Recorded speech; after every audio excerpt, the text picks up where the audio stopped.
नमस्कार, मी नितीन. आपण पाहत आहात वायझन इंडिया टीव्ही आणि आता पाहूया आजची महत्त्वाची बातमी. सहकार महर्षी स्वर्गीय जयवंतराव भोसले यांच्या 9व्या स्मृतिदिनानिमित्त ज्येष्ठ नागरिक चळवळीचे नेते अरुण रोडे यांच्या ज्येष्ठ नागरिकांच्या समस्या व उपाय या विषयावर व्याख्यानाचं आयोजन करण्यात आलं होतं. कराड येथील व्यावसायिक सुभाष वाडीलाल शहा यांच्या अध्यक्षतेखाली झालेल्या या कार्यक्रमाला कृष्णा कारखान्याचे chairman doctor Suresh Bhosale, doctor Atul Bhosale, doctor Ashok Gujar, Dilip Chavan, Rohini Shinde, Saurabh Patil, Vinayak Bhosale आदींची प्रमुख उपस्थिती होती. या कार्यक्रमाची सुरुवात दीप प्रज्वलन व स्वर्गीय आप्पांच्या प्रतिमा पूजनाने झाली.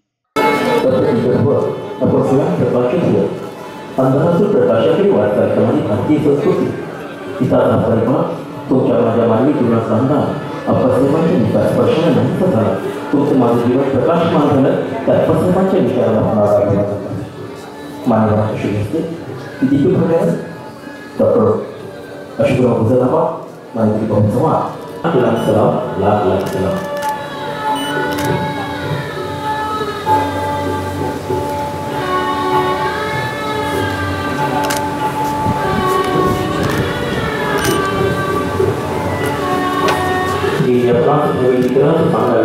शाने करून सोडावे सगळं कृष्णा करतात.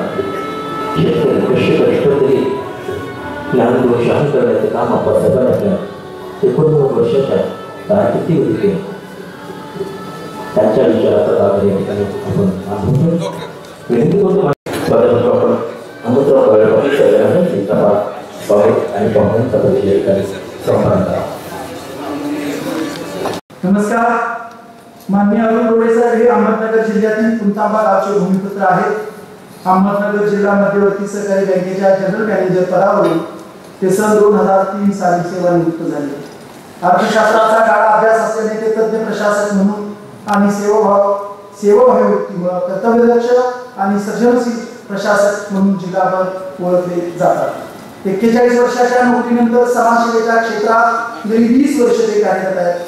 प्रामुख्याने ज्येष्ठ नागरिकांच्या सुखासाठी त्यांनी स्वतःला झोकून दिला आहे. पुणे पाषाण येथील वाटेश्वर ज्येष्ठ नागरिक संघटनेचे अध्यक्ष आहेत. FESCOM federation of senior citizens organisation of Maharashtra ज्येष्ठ नागरिकांसाठी कार्यरत असणारी महाराष्ट्रातील सर्वात मोठी संघटना आहे. या संघटनेच्या महाराष्ट्रावर 5,000 शाखा असून 10 लाख ज्येष्ठ नागरिक या संघटनेचे सभासद आहेत. अशा मोठ्या संघटनेचे माननीय अरुण रोडे साहेब अध्यक्ष आहेत. अनेक संघटनांच्या सहकार्याने रोडे साहेब नेमकं कोणतं कार्य करत आहेत हे त्यांच्या भाषणातून आपणास समजेल. याशिवाय रोडे साहेबांचं इतर सामाजिक कार्य कौतुकास्पद आहे. उदाहरणार्थ पुणे विद्यापीठाच्या महिशाला शिक्षण विभागाचे मान्यता प्राप्त व्याख्याते आहेत. मान्यवराच्या 6 कोऑपरेटिव्ह बँकेच्या ट्रेनिंग इन्स्टिट्यूटवर व्याख्याते आहेत. जिल्हा प्रशासकीय मार्गदर्शन केंद्रामध्ये ते क्लास 1 ते राज्य कर्मचारी अधिकाऱ्यांना ज्येष्ठ नागरिकांची योजना आणि कायदे याविषयी रोडे साहेब प्रशिक्षण देतात. ज्येष्ठ नागरिकांसाठी ते मोफत संगणक व मोबाईल प्रशिक्षण केंद्र चालवतात. याशिवाय रोडे साहेब उत्तम लेखक कवी आहेत. 5 कविता संग्रह आणि अंदमान एक तीर्थक्षेत्र हे प्रवास वर्णन त्यांनी दिलं आहे. काही काव्यसंग्रहांना महाराष्ट्र शासनाचे पुरस्कारही मिळालेले आहेत. सन 2012 साली पुणे येथे राष्ट्रीय दलित मित्र पुरस्कार प्राप्त. सन 2014 साली पंढरपूर येथे संत ज्ञानेश्वर माऊली पुरस्कार. सन 2017 साली गुरुवर्य पुरस्कार आणि 2019 साली जनसेवा फाउंडेशनचा जीवन गौरव पुरस्कार मिळाला आहे. जनसेवा फाउंडेशन पुणे ही राष्ट्रीय आणि आंतरराष्ट्रीय पातळीवर एक धर्मादाय सेवाभावी संस्था आहे. या संस्थेचे संस्थापक माननीय डॉक्टर विनोद शाह आणि कराड तालुक्याचे सुपुत्र प्राध्यापक JP देसाई सर या संस्थेचे विश्वस्त असून माननीय अरुण रोडे सर या संस्थेचे कार्यकारी विश्वस्त आहेत. थोडक्यात ज्ञान आणि सेवाभाव यांचा सुंदर समन्वय प्रमुख पाहुणे आदरणीय अरुण रोडे साहेब यांच्या व्यक्तिमत्वातून दिसतोय. माननीय रोडे साहेबांचं अभिनंदन आणि त्यांचं मनपूर्वक स्वागत. यानंतर मी आजच्या कार्यक्रमाचे अध्यक्ष माननीय श्री सुभाष वाडीलाल शहा उर्फ बापूजी यांचा परिचय देतो. नमस्कार. माननीय श्री सुभाष वाडीलाल शहा उर्फ बापूजी यांचं किराणा मालाचं पिढीजात व्यवसाय आहे. दुकानाची स्थापना 1812 साली झाली. 200 वर्षांमध्ये काळात एकच व्यवसाय करणारे शाह कुटुंबीय म्हणून कराडला परिचित आहेत. त्यांचे पूर्वज 200 वर्षापूर्वी जेकेनवाडी येथे वास्तव्यास आले. काही काळ माळादेवी परिसरात वास्तव्य केलं. या संपूर्ण पंचक्रोशीतील ग्राहकांची सेवा आणि विश्वासास पात्र असं हे शाळा केले आहे. स्वर्गीय आप्पासाहेबांच्या बरोबर त्यांचे घनिष्ठ संबंध होते. वेळोवेळी स्वर्गीय आप्पासाहेबांचं मार्गदर्शन त्यांना लागलं. सामाजिक कार्य, गाणगापूर, पंढरपूर, तुळजापूर या तीर्थक्षेत्रामध्ये विशेष कार्य. गेली अनेक वर्ष बाहुबली, कुंभोजरी, तीर्थ येथे उपाध्यक्ष राहून संस्थेमार्फत उत्तम काम सुरू आहे. जगप्रसिद्ध झाडाची प्रतिक्रिया असलेलं झाड मंदिरची निर्मिती कुंभोज जिल्हा कोल्हापूर या ठिकाणी केली. त्या ठिकाणी वृद्धाश्रम उभारून त्या माध्यमातून वयोवृद्ध लोकांची सेवा करत आहे. त्या ठिकाणी ट्रस्टमार्फत मोफत दवाखाना सुरू करून रुग्णांची सेवा दर रविवारी, विविध रोगावरती मोफत तपासणी, त्याच पद्धतीने येणाऱ्या रुग्णांना मोफत अन्नछत्र राबवले जाते. तसेच प्रतिवर्षी गरजूंना विशेष मेडिकल साहित्य व सेवा, त्यामध्ये दंडमधील लोकांना मशीन, चष्मे, अपंगांचे साहित्य मोफत वाटप करत असून कोविड काळात अनेक ठिकाणी मदतीचं महत्त्वपूर्ण कार्य त्यांनी केले आहे. त्याच पद्धतीने ते अध्यक्ष असलेल्या महासेवा ट्रस्टची स्थापना करून महाराष्ट्र आणि कर्नाटक येथील जैन समाजातील गरजू लोकांना आर्थिक, सामाजिक, शैक्षणिक मदतीनं कामगिरी 25 वर्षापासून बाबूजींचं सुरू आहे. दरवर्षी या माध्यमातून महिलांचा आत्मसन्मान कर गौरव समलवाडी परिवारातर्फे आदर्श माता म्हणून 8 मार्च महिला दिन दरवर्षी केला जातो. मायदेवी देवस्थान, पाचलेश्वरच्या जडणघडणी, शाळा कुटुंबियांचं भरीव मदत आणि सहकार्य.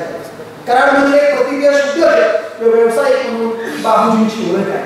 हजारो विद्यार्थ्यांना मदत करणारे दानशूर व्यक्तिमत्व म्हणून सुभाष पाटील साहेबांची ओळख आहे. श्री शिवांगिनी फाउंडेशनचे संस्थापक अध्यक्ष, श्री शिवांगिनी महिला कृषी शिक्षण संस्थेच्या माध्यमातून शिक्षण क्षेत्रात दैदिप्यमान काम बाबूजींनी केलेलं आहे. ग्रंथालय चळवळ, पल्स पोलिओ निर्मूलन, वृक्षारोपण, रक्तदान शिबिर, आदर्श माता पुरस्कार, नेत्र चिकित्सा शिबिर आदी क्षेत्रात बाबूजींनी भरीव योगदान दिलेलं आहे. आदरणीय आप्पासाहेबांच्या बरोबर कृष्णा परिवाराच्या जडणघडणीत भरीव योगदान देणार बाबूजी हे वेगळं व्यक्तिमत्व आहे. धन्यवाद. स्वागत आणि पाहुण्यांचे सुंदर बयान संपन्न केला. त्यानंतर मान्यवरांचा सत्कार संपन्न होते. आजच्या सोहळ्याचे अध्यक्ष मान्य सुभाष पाटील बाबूजी यांचा सत्कार करून आदरणीय डॉक्टर सुरेश मुंडे यांच्या शुभेच्छा संपन्न होते.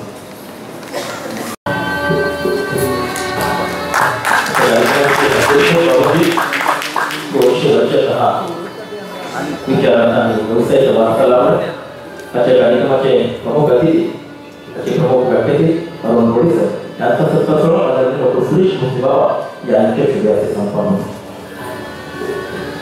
विचारांचे प्रणिते गोडे सर आपल्या प्रमुख वाणी आपल्याला संपूर्ण करणार आहेत. डॉक्टर सुरेश मुंडे यांच्या शुभेच्छा संपन्न होते. डॉक्टर सुरेश मुंडे यांचा सत्कार करून माननीय शशांक पालकर यांच्या शुभेच्छा संपन्न होते. शशांक पालकर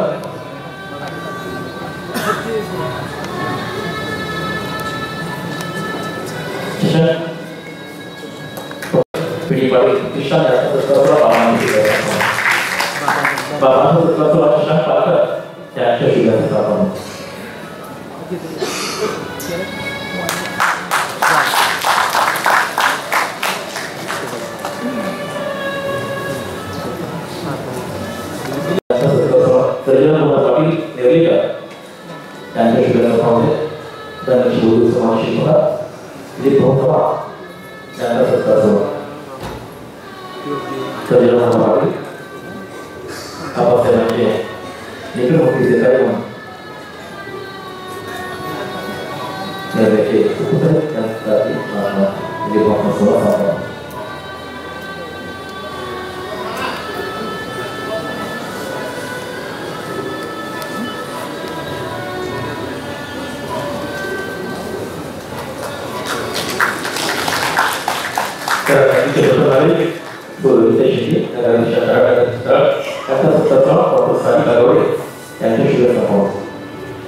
व त्या कामाचा निष्ठेने पाठपुरावा करणार विश्लेचे कर्मयोगी शिक्षण आरोग्य व सहकार क्षेत्रातील महर्षी माननीय जयवंतरावजी भोसले अप्पासाहेब यांच्या 9व्या पुण्यतिथीनिमित्त माननीय सहकार मंत्री जयवंतराव भोसले सहकार समिती, माननीय अतुल भोसले युवा प्रतिष्ठान व कृष्णा उद्योग समूहाच्या वतीनं व आपल्या सर्वांच्या वतीनं मी आपणांना विनम्र अभिवादन करतो। आजच्या विशेष कार्यक्रमासाठी उपस्थित या कार्यक्रमाचे अध्यक्ष कराडचे प्रसिद्ध उद्योगपती माननीय सुभाष वाडीवार शाह, या कार्यक्रमाचे प्रमुख वक्ते व सहकार व ज्येष्ठ नागरिक संघटनेतील एक महत्त्वाचे नेते माननीय अरुण गोरे साहेब, व्यासपीठावर उपस्थित या कृष्णा उद्योग समूहाचे विनम्र नेतृत्व व आमचे नेते माननीय डॉक्टर सुरेश बाबा, माननीय डॉक्टर अशोकराव गुजर, माननीय दिव्यप्रभाऊ चव्हाण, कराड नगरीच्या माजी नगराध्यक्षा रोहिणीताई शिंदे, उपस्थितीत आप्पांच्यावरती प्रेम करणारे व निष्ठा ठेवणारे समस्त बंधू आणि भगिनी, वास्तविक आप्पासाहेबांना जाऊन 9 वर्ष झाली, पण या कृष्णा उद्योग समूहामध्ये जी कोणी वावरतात त्यांना एकही दिवस असा गेला नसेल की ज्या दिवशी आप्पासाहेबांची आठवण झाली। आप्पासाहेबांचा जन्म वडील माधवराव मोहिते, आई ताराबाई मोहिते या शेतकरी सामान्य कुटुंबात। वकिलीची पदवी घेतल्यानंतर महात्मा ज्योतिबा फुले, शाहू आंबेडकर यांच्या विचारावरती प्रखर निष्ठा असणाऱ्या आप्पासाहेबांनी मी माझ्या समाजाचं परिवर्तन करण्यासाठी काहीतरी केलं पाहिजे या भावनेतून सहकारात काम करण्यास सुरुवात केली। कृष्णा सहकारी साखर कारखान्याच्या संस्थापक बॉडीमध्ये ते संचालक म्हणून सहभागी झाले आणि 1 वर्षभरात त्यांच्याकडे चेअरमन पदाची धुरा। आपल्या 30 वर्षाच्या चेअरमन पदाच्या काळामध्ये कृष्णा कारखाना 1250 ते 5000 मेट्रिक टनापर्यंत वाढवला। कृष्णा कारखान्याच्या माध्यमातून शेतकऱ्यांना योग्य भाव देता येणार नाही, न्याय देता येणार नाही, म्हणून त्यावेळी त्यांनी तो विचार केला की कृष्णेवरती एक पूरक उद्योग चालू केले पाहिजेत। मग ॲसिटोन असेल, मिथेन गॅस असेल, डिस्लरी असेल, हे प्रकल्प त्या ठिकाणी त्यांनी चालू केले। हे करत असताना एकमेव शेतकरी समाज हा त्यांच्या डोळ्यासमोर होता। शेतकरी समाज कागदात पिचला की सावकाराच्या दारात जाणार, त्याच्यातून सुटका काढण्यासाठी त्यांनी कृष्णा बँकेची स्थापना केली आणि निव्वळ ग्रामीण भागामध्ये काम करणारी कृष्णा बँक महाराष्ट्रातील एकमेव बँक। महात्मा ज्योतिबा फुलेंनी सांगितलं शिक्षणाशिवाय उद्धार नाही, त्या अनुषंगाने त्यांनी शिक्षण संस्थेची स्थापना केली आणि शिक्षण संस्थेच्या माध्यमातून विविध कॉलेज चालू केली। इंग्रजीमध्ये उच्च शिक्षणाचं ज्ञान आहे आणि ते प्राप्त करण्यासाठी त्या काळात त्यांनी खेडोपाड्यातून बसायला पोहे जमा करून एक इंग्रजी माध्यमाची शाळा चालू केली। अशा विविध अनेक कामातून त्यांनी आपलं व्यक्तिमत्व सतत जनतेचा ध्यास घेऊन वाढवत नेलं। या समाजाला जर खरंच सुख काय पाहिजे असेल तर त्याचं आरोग्य, मग ध्येयी आरोग्य नांदते भाग्य नाही आपते, या तुकोबारायांचं बीज घेऊन त्यांनी या कृष्णा हॉस्पिटल सारख्या मंदिराची उभारणी केली। बंधूंनो, या सगळ्या गोष्टी करत असताना आज या कृष्णा उद्योग समूहामध्ये 10,000 लोक काम करतायत, 25,000 प्रत्यक्ष लोक त्याच्यावरती अवलंबून आहेत। या विविध अनेक कामातून आप्पासाहेबांचं जीवन फुलत गेलं, पण त्याहीपेक्षा एक महत्वाची गोष्ट आप्पासाहेबांनी आपल्याला जर दिली असेल तर आप्पासाहेबांचे सुसंस्कृत कुटुंब, जे कुटुंब आप्पांनी आपल्या हयातीमध्ये थोडंसं गाईडन्स देऊन चालू केलं, त्यांना समाजामध्ये आप्पांना अभिप्रेत असणारं काम त्या कुटुंबाकडून होतंय का नाही हे त्यांनी बघितलं। 99 साली संघर्षातून ज्यावेळी कारखाना जिंकला त्यावेळी त्यांनी सुरेश बाबांना चेअरमन केले।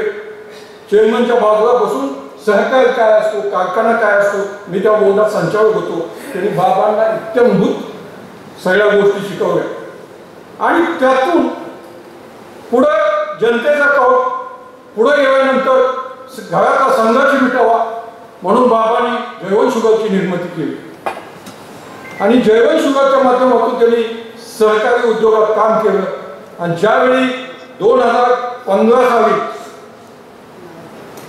स्वतःच्या वडिलांनी उभारलेला कारखाना राहतोय की जातोय अशी अवस्था निर्माण झाली, त्यावेळी आम्ही सगळ्यांना विनंती केली, बाबा आता कृष्णेचं नेतृत्व तुम्ही केलं पाहिजे. आणि बाबा तयार झाले कर्नाटक काय, आणि जनतेला त्यांना पुन्हा कृष्णेचं नेतृत्व दिलं. हे सांगण्याचा उद्देश एवढा की बाबा सरकारात साखर कारखानदारीमध्ये एवढे काही प्रसिद्ध नेते म्हणून महाराष्ट्रात नाही, पण मी स्वतः अनुभवलंय. आज साखर उद्योगामध्ये जर काय एखादा धोरणात्मक निर्णय घ्यायचा असेल तर माननीय शरद पवार साहेब सांगतात की तुम्ही सुरेश बाबांचा सल्ला घ्या. हे आपल्या नेत्याचं एक यश आहे आणि ते यश आपल्याला डोळे दाखवून चालणार नाही. बंधूंनो, त्याच पद्धतीनं बाबांच्याकडे बघताना आम्ही कुणी राजकीय नेते म्हणून त्यांच्याकडे बघत नाही. ते स्वतः डॉक्टर आहेत, MS आहेत. एखादा मुलगा तोंडात सोन्याचा चमचा घेऊन जन्मगाव गेल्यानंतर तो समाजात काय करतो बाबूजी आपल्याला माहिती आहे. पण बाबांना मी जे म्हणलं कृष्णा उद्योग समूहाचं विनम्र नेतृत्व, त्या विनम्रपणे त्यांनी आपला व्यवसाय चालू केला आणि स्वतःसाठी निवडलं कॅन्सर ट्रीटमेंट, कॅन्सरचं ऑपरेशन. आता कॅन्सरचं ऑपरेशन काय असतं तुम्ही सगळेजण बसलाय. मी अनेक वर्ष बाबांच्या बरोबर काम करतोय. बाबा सकाळी 8 वाजता कॅन्सर थिएटरमध्ये येतात, ऑपरेशनसाठी उभे राहतात. कॅन्सरची गाठ असते, अतिशय चिकित्सकपणे काढावी लागते, तेव्हा जी एकाग्रता लागते ती एकाग्रता 3-3.5 तास त्या ऑपरेशनमध्ये गुंतून लागते. तर ती गाठ फुटली, एखादी नस फाटली, रक्ताच्या चिरकांड्या उठतात, पेशंटच्या जीवावर बेततं. मग अशा वेळी जी 3-3.5 तासाची एकाग्रता ज्या माणसाला प्राप्त होते, आपल्या समाजामध्ये योगित्व कशाला म्हणतात, तर ज्या माणसाला 3.5 तासाचं आसन प्राप्त होतं, म्हणजे तो एका आसनामध्ये ध्यानस्थ असेल, कसाही असेल 3.5 तास बसतो, त्यावेळी त्याला योगित्व प्राप्त होतं. बाबांच्या बाबतीत जे कॅन्सरचं ऑपरेशन ते 3.5-4 तास एकाग्रतेपणे करतात, त्यातून त्यांना एक योगित्व प्राप्त झाले.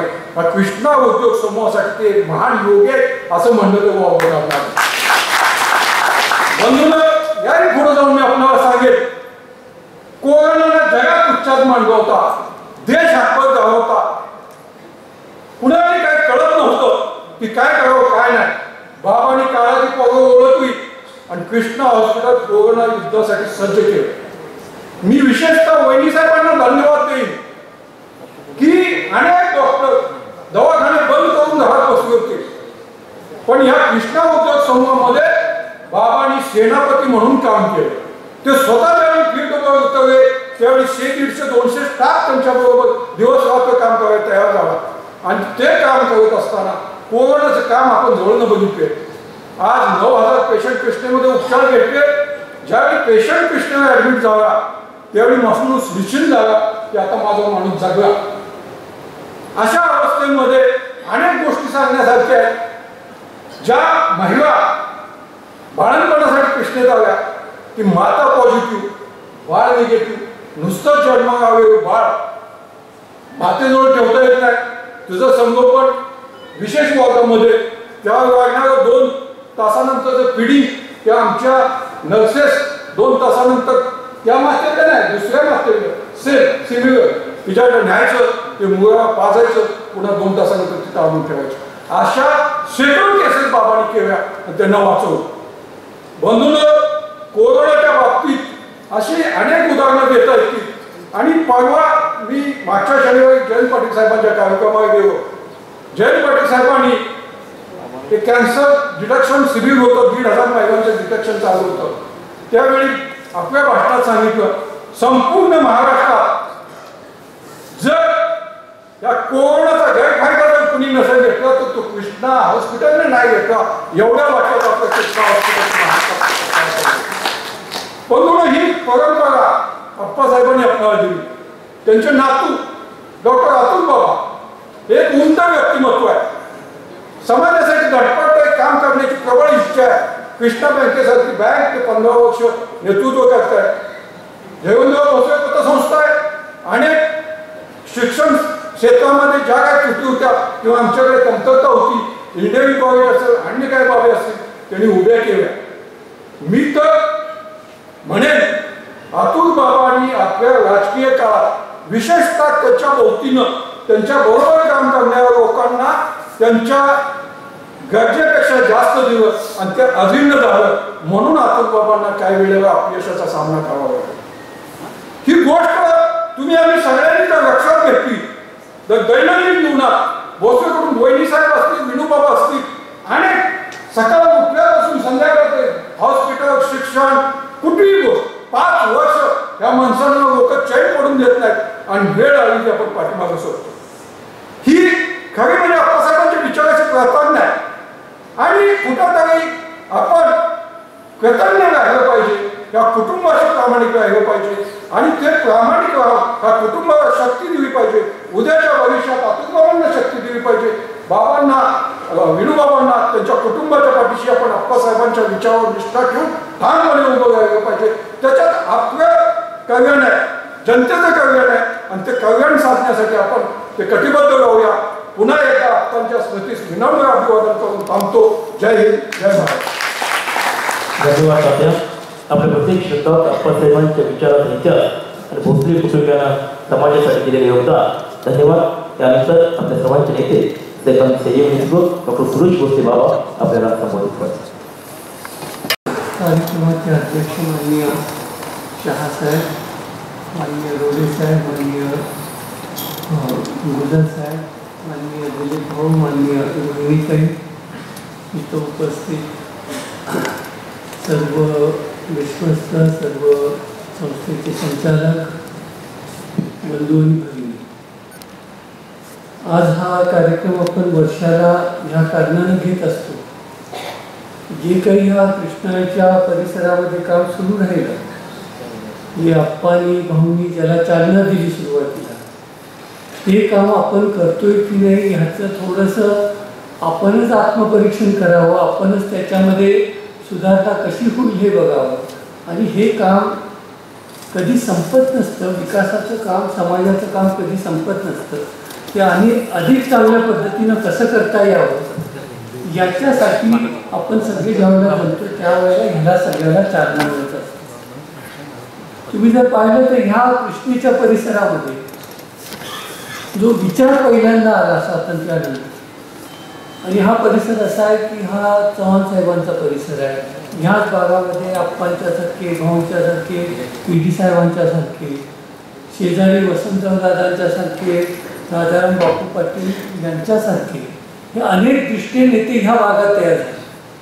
आणि त्यावेळेचा काळ तुम्ही विचार करा, एकच त्यांच्या पुढे होता की हा आपला समाज पुढे गेला पाहिजे, ह्या समाजामध्ये सुधारणा झाली पाहिजे, याचं राहणीमान चांगलं झालं पाहिजे, सगळ्या सुविधा देता आल्या पाहिजे आणि ह्या समाजाची प्रगती, ह्या भागाची प्रगती झाली पाहिजे. हा एकमेव विचार त्यांच्या पुढं होता. आणि ह्या विचारात ज्या ज्या काही गोष्टी सुरू झाल्या त्याच्यामध्ये सर्व क्षेत्रामध्ये सगळ्यात प्रगती कुठं झाली असेल महाराष्ट्रामध्ये आणि देशामध्ये तर ही सहकारात प्रगती झाली. आणि सहकारामध्ये अशा पद्धतीनं त्यावेळेला काम झालं की सर्वव्यापी सहकार सगळीकडे पोचला. बँका सहकारी बँकेमध्ये सहकार आला, जिल्हा मध्यवर्ती बँकेची स्थापना झाली. चव्हाण साहेबांचं मोठं त्याच्यामध्ये योगदान आहे की महाराष्ट्राचे शिल्पकार याच्यासाठी म्हणतो की बँकेची स्थापना झाली, साखर कारखानदारीची स्थापना झाली, दूध संघाची झाली, ह्याच्या टेक्स्टाईल उद्योगाची झाली. एकही क्षेत्र नव्हतं की जिथं सहकार पोचला नाही.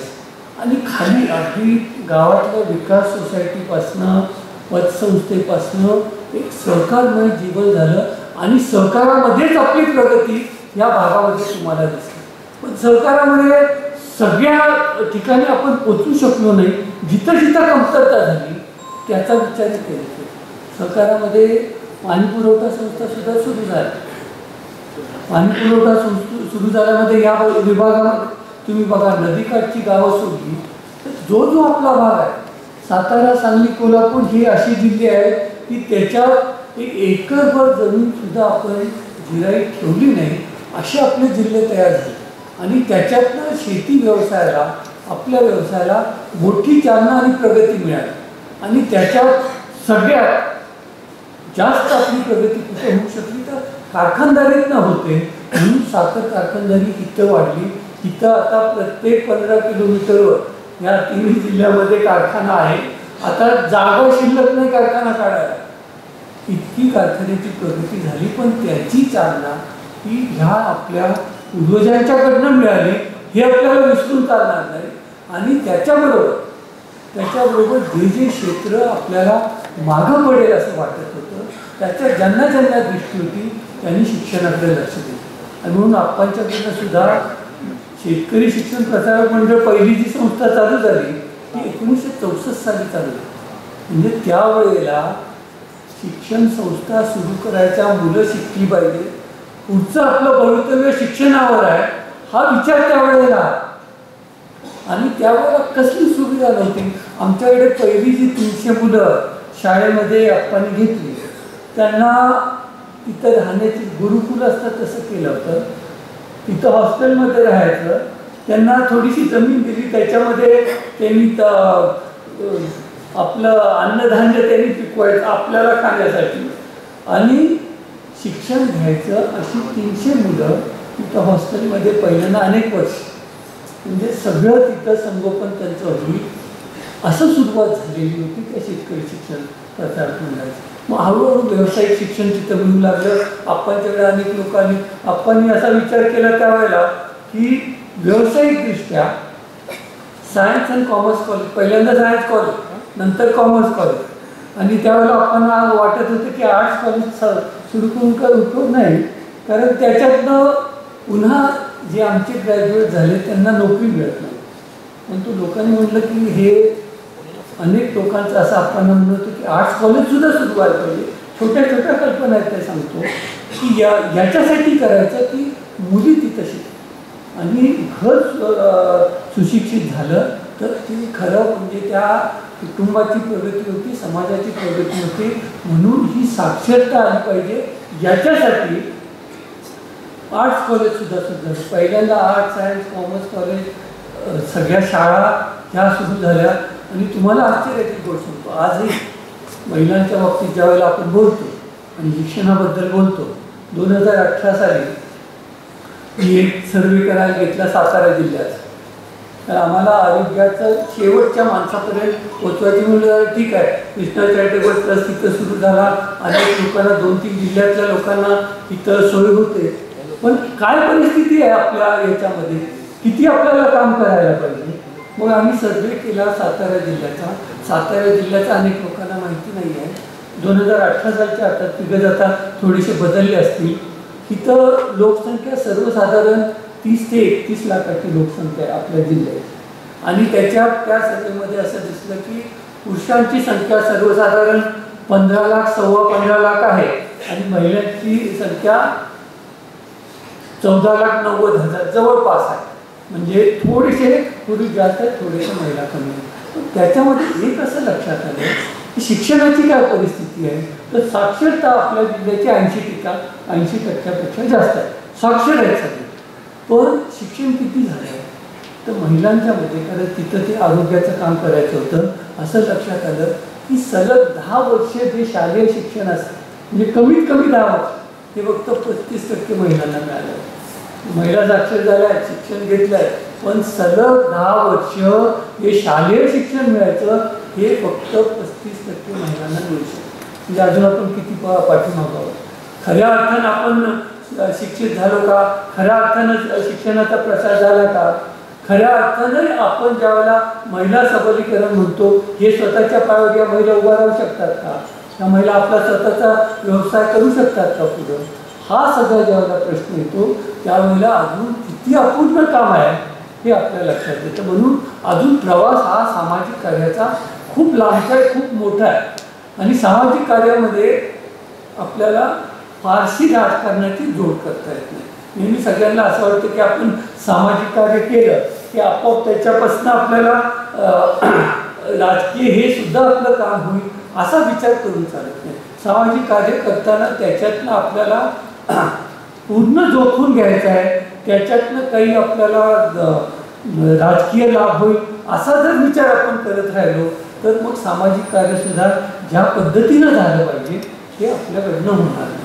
म्हणून हा विचार आपल्याला महत्त्वाचा सगळ्यात काय असेल तर हा विचार आहे आणि ह्या विचाराला साथ मिळाली पाहिजे. सुदैवानं आप्पा असताना सुद्धा, आप्पांच्या नंतर सुद्धा ही साथ आपल्याला आपल्या सगळ्यांच्याकडनं मिळाली, म्हणून हे काम पुढं जाऊ शकलं आणि हे काम अजून खूप पुढं जायचं. आणि सामाजिक कार्य ज्यावेळेला आपण म्हणतो त्यावेळेला सामाजिक कार्य हा सगळ्या स्तरात असतं. अगदी पहिल्यांदा सुरू होतं माता बालकापासून, त्यांचं संगोपन व्यवस्थित झालं पाहिजे. मूल जर चांगलं असलं तर ते पुढं ते चांगलं कार्य चांगलं वाढू शकेल, शिक्षण घेऊ शकेल, पुन्हा एक चांगलं नागरिक म्हणून या देशात पुढे येऊ शकेल. पण त्याची सुरुवात होते आईच्या गर्भात असताना, तिथंपासून आपल्याला काळजी घेण्याची गरज आहे. आणि म्हणून आपल्याला बऱ्याच लोकांना माहिती नसेल, आपण 5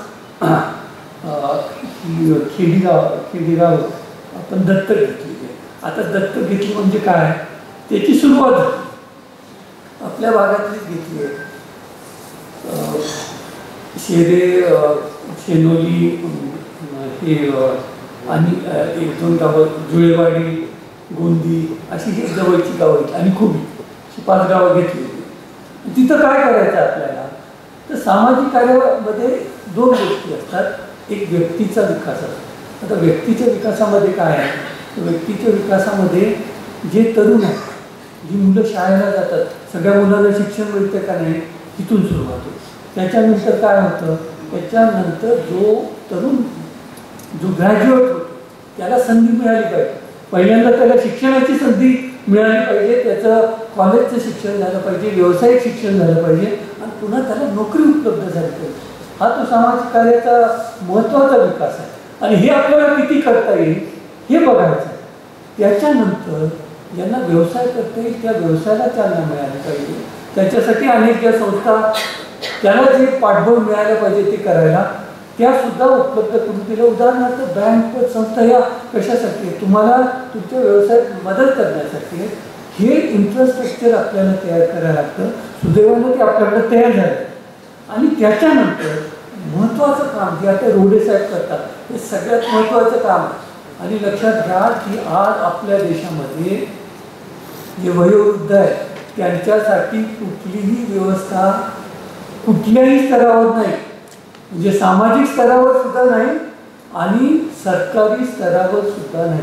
जे प्रगत देश आहे तिथं सगळ्यात मोठं काम त्यांचं हे वयोवृद्ध माणसाचं, जे आपण सिनियर सिटीजन म्हणतो, जे ज्येष्ठ नागरिक म्हणतो, यांचं काम सगळ्यात महत्त्वाचं आहे आणि सगळ्यात कठीण आहे.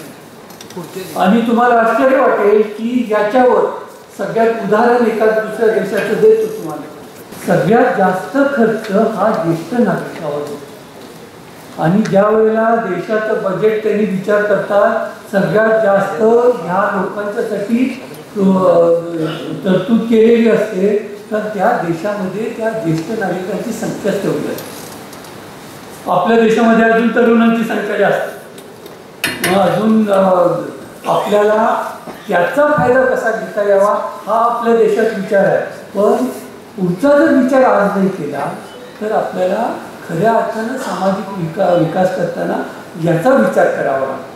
आणि म्हणून जसं तरुणांचा विचार आहे, पुढं आयुष्यामध्ये लोकांना ज्या सोयी लागतात त्याचा विचार आहे, ज्येष्ठ नागरिकाचा विचार आहे आणि या सगळ्या गोष्टी सोडून, या वैयक्तिक विकास सोडून सार्वजनिक विकास हा सुद्धा सामाजिक कार्यातला भाग आहे. आणि सार्वजनिक विकास काय आहे, जे आता आम्ही ह्या समजा ह्या 5 गावामध्ये दत्तक घेताना करतो, प्रत्येक गावात झाला पाहिजे, त्याचा सार्वजनिक सर्वांगीण विकास ह्याचा अर्थ की तिथं ज्या गावामध्ये लागणाऱ्या सगळ्या गोष्टी. आता गावामध्ये अजून परिस्थिती कसं आहे, वर्षाला तुम्ही अजून ग्रामपंचायतीचे पैसे कशावर खर्च करता, अजून गटरचंच काम चालू आहे. पण 60 वर्ष झाली तरी आमचे गटर बांधून झाले नाहीत का गावामध्ये, हा प्रश्नचिन्ह आहे. तुम्ही विचार करा, इतकी वर्ष झाल्यानंतर हे काम करू शकलो नाही का? अजून अनेक गावामध्ये स्वच्छ पिण्याचं पाणी उपलब्ध आहे का? अजून पेयजल योजना करतो. हे पहिलं वर्ष आहे, रेठ्याला स्वच्छ पाणी मिळालं, आम्हाला मोफत मिळालं, तुम्ही प्रयत्न करून ते आणलं. इतकी वर्ष लागली. सगळ्यात मोठी ग्रामपंचायत ह्या जिल्ह्यातली, त्याला स्वच्छ पिण्याचं पाणी घ्यायला इतकी वर्ष लागली, तर आम्ही त्याच्याकडे लक्ष दिलं का? हा खरा विषय आहे. स्वच्छ पाणी मिळणं, पुन्हा ड्रेनेज सिस्टीम होणं. ड्रेनेज सिस्टीम आहे का सगळ्या गावामध्ये? तिथं ज्याला एफ्लुएंट ट्रीटमेंट म्हणतो किंवा सुएज ट्रीटमेंट म्हणतो, याची व्यवस्था आहे का?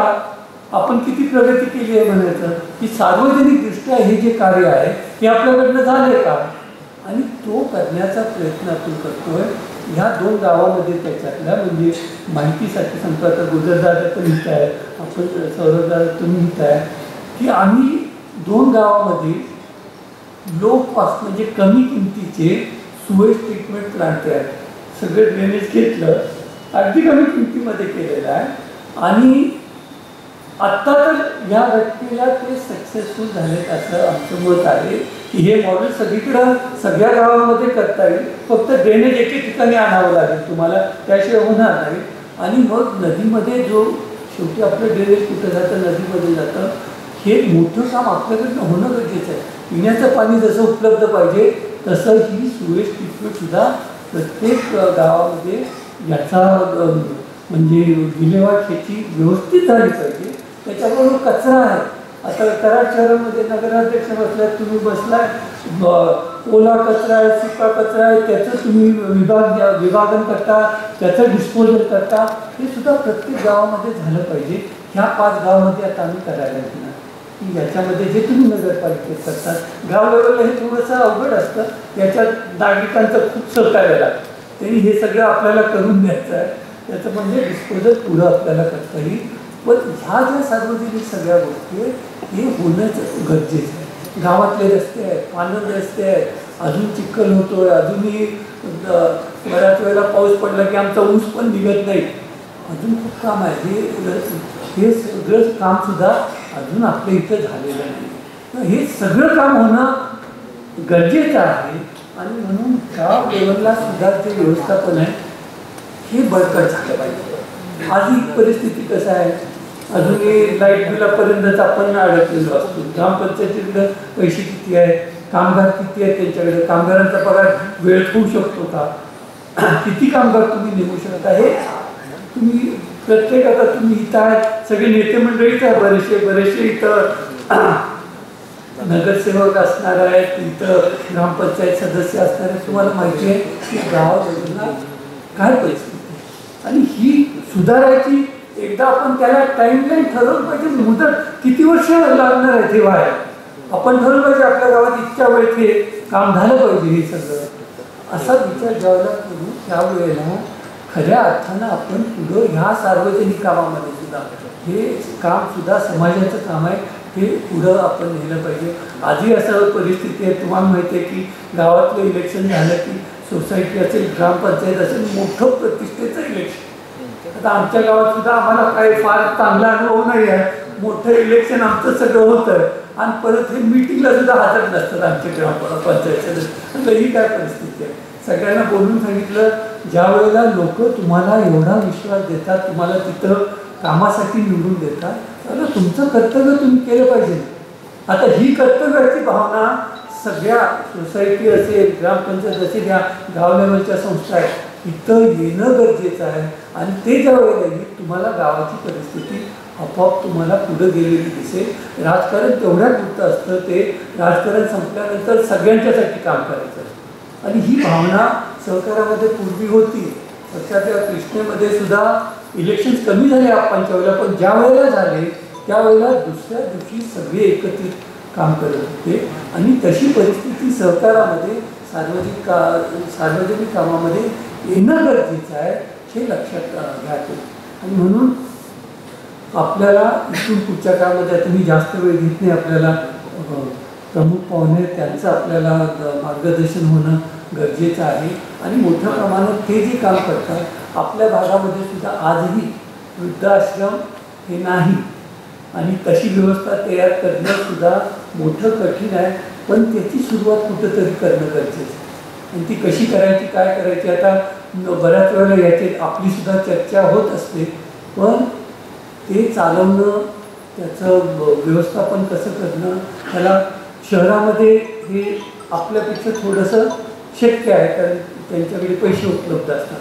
आपल्याकडे ग्रामीण भागामध्ये तुम्हाला माहिती आहे वयोवृद्ध माणसासाठी अजूनही आपल्या कुटुंबामध्ये त्यांच्यासाठी पैसे, तुम्ही समजा वृद्धाश्रम चालू केलं तर त्यांच्यासाठी मुलं पैसे देतील का, त्यांचं संगोपन करायला हे करतील का, हा जरा खरं आहे ते सांगतो.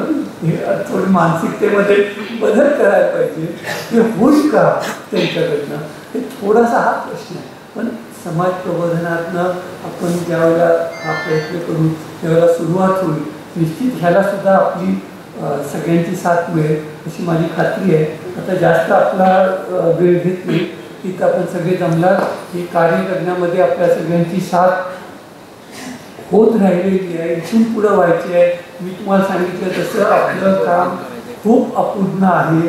आपलं हे समाजाचं काम पुढं खऱ्या अर्थानं न्यायचं असेल आणि त्याच्यामध्ये आपण सगळ्यात पुढं पाहिजे. मी म्हणतो गीता आहे ह्या सामाजिक कार्यामध्ये लिडरशिप आहे. आपण ती लिडरशिप म्हणजे मार्गदर्शन आपल्याकडनं झालं पाहिजे. अशा पद्धतीचं काम करायचं नेहमी आपण विचार केला पाहिजे. आणि तुम्ही जेवढी साथ केली आहे त्याच्यासाठी आणि करत राहिला त्यासाठी आपले सगळ्यांचे आभार मानतो. माझे 2 शब्द संपवतो. जय हिंद, जय महाराष्ट्र. मानवी जीवन समजत करणारे व्यक्तिमत्व म्हणजे अप्पासाहेब, त्यांच्या विचाराला आपण प्रेरित होऊन काम करूया. धन्यवाद. त्यानंतर आदरणीय स्वरूप पाटील तात्या, विरोधी पक्षनेते कराड यांचं आगमन झाले. त्यांचा सत्कार सोहळा धनाजी पाटील काका यांच्या शुभाचे संपन्न. स्वरूप पाटील तात्या, विरोधी पक्षनेते कराड यांचा सन्मान सोहळा परवा धनाजी पाटील काका अध्यक्ष भारतीय जनता पार्टी कराड देखील यांच्या शुभेच्छा सोहळा. त्यानंतर प्राध्यापक JP देसाई यांचा सत्कार सोहळा आदरणीय जयवंतदादा जगताप यांच्या शुभेच्छा संपवते. सेकामध्ये जयवंतराव असे स्मारक समितीच्या वतीनं JP देसाई हे अनेकांचे सुपुत्र आहेत. पुण्यामध्ये स्थित आहे. आप्पासाहेबांच्या नावानं जे प्रबोधनाचं कार्य करतं त्या कार्याला येथून जास्तीत जास्त सहकार्य असतं, योगदान असतं. त्यांचा सत्कार सोहळा स्मारक समितीच्या वतीनं आप्पासाहेबांचे सहकार्य आणि जयवंत जगताप दादा यांच्या शुभार्थी संपन्न.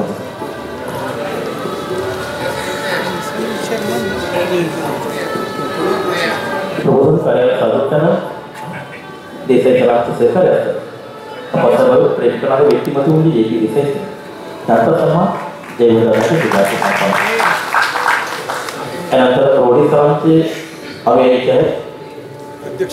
सांगली जिल्ह्याच्या वतीनं सांगली जिल्हा ज्येष्ठ नागरिक संघटना सचिव श्री अनिल देसाई आणि वाळवा तालुका अध्यक्ष अशोक बाबासाहेब बोरसे यांच्या शुभार्थी आदरणीय रोहित सरांचा सत्कार सोहळा संपन्न. वाळवा तालुका अध्यक्ष अशोक बाबासाहेब बोरसे यांच्या शुभार्थी त्यांचा सन्मान सोहळा. सुभाष वाडल शाह बाबूजी यांचा अध्यक्ष भाषण या ठिकाणी संपन्न. विकासाचा आणि सेवेच्या व्रताचा वसानी वारसा आदरणीय सुभाष पाटील शाह बाबूजी आपल्या मनोगत व्यक्त करतात. आजच्या कार्यक्रमाचे अध्यक्ष.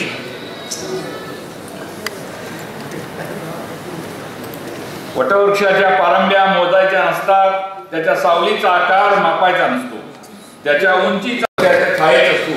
हे सुख आपण सर्वांनी या पंचक्रोशीत्यावर मराठ्या लोकांनी भरपूर घेतलंय व आजही घेत आहे ते आप्पांच्या कार्याच्या रूपाने. नमस्कार. सहकार महर्षी अप्पांना शास्त्रज्ञानी अभिवादन. माननीय सुरेश बाबा, अतुल बाबा, विनू बाबा व भोसले परिवार तसेच आजच्या समारंभाचे प्रमुख पाहुणे माननीय अरुणरावजी रोडे, मेहरबान सौरभ पाटील साहेब, गुजर साहेब, दिलीप भाऊ, शिंदे वहिनी व व्यासपीठावरील मान्यवर तसेच स्मारक समिती पदाधिकारी, अतुल भोसले युवा प्रतिष्ठान व कृष्णा उद्योग समूहाच्या सर्व संस्था तसेच पूज्य अप्पांच्यावर नितांत हिमालया एवढे प्रेम करणारे त्यांचे अगणित चाहता वर्ग या सर्वांना मनापासून नमस्कार. आज अप्पांचा स्मृतिदिन. या युगपुरुषाला आपण गमावलं त्याला 9 वर्ष पूर्ण झाले आहे. अप्पांच्या कार्यानं आपणास उत्तम अखंड साथ दिली आहे. ती अनेक पिढ्या आपल्यास म्हणणार होती. सामान्य कष्टकरी शेतकरी कुटुंबातील माणूस समाजासाठी काय करू शकतो, समाजाला किती उंचीपर्यंत नेऊन ठेवतो, समाजासाठी व समाजाच्या उन्नतीसाठी किती मेहनत व अपार कष्ट व कठीण समस्यांचा सामना करून निस्वार्थीपणाने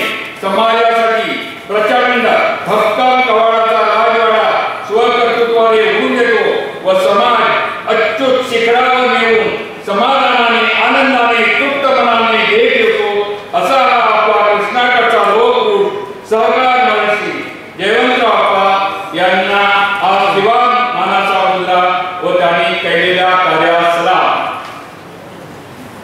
सुमारे 60 वर्षापूर्वीचा काळ होता.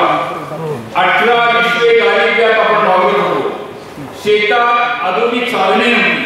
अपार कष्ट, निसर्गाची साथ नाही, कधी कधी निसर्गाचा कोप, दुष्काळ, दैनंदिन गरजासाठी घरातील पिढो पिकून प्रपंचाला हातभार, शिक्षणाचा नोकरीचा परिवारात गंध नाही, समाज आर्थिकदृष्ट्या खचत चालला होता, कोणाचे मार्गदर्शन मिळत नव्हते.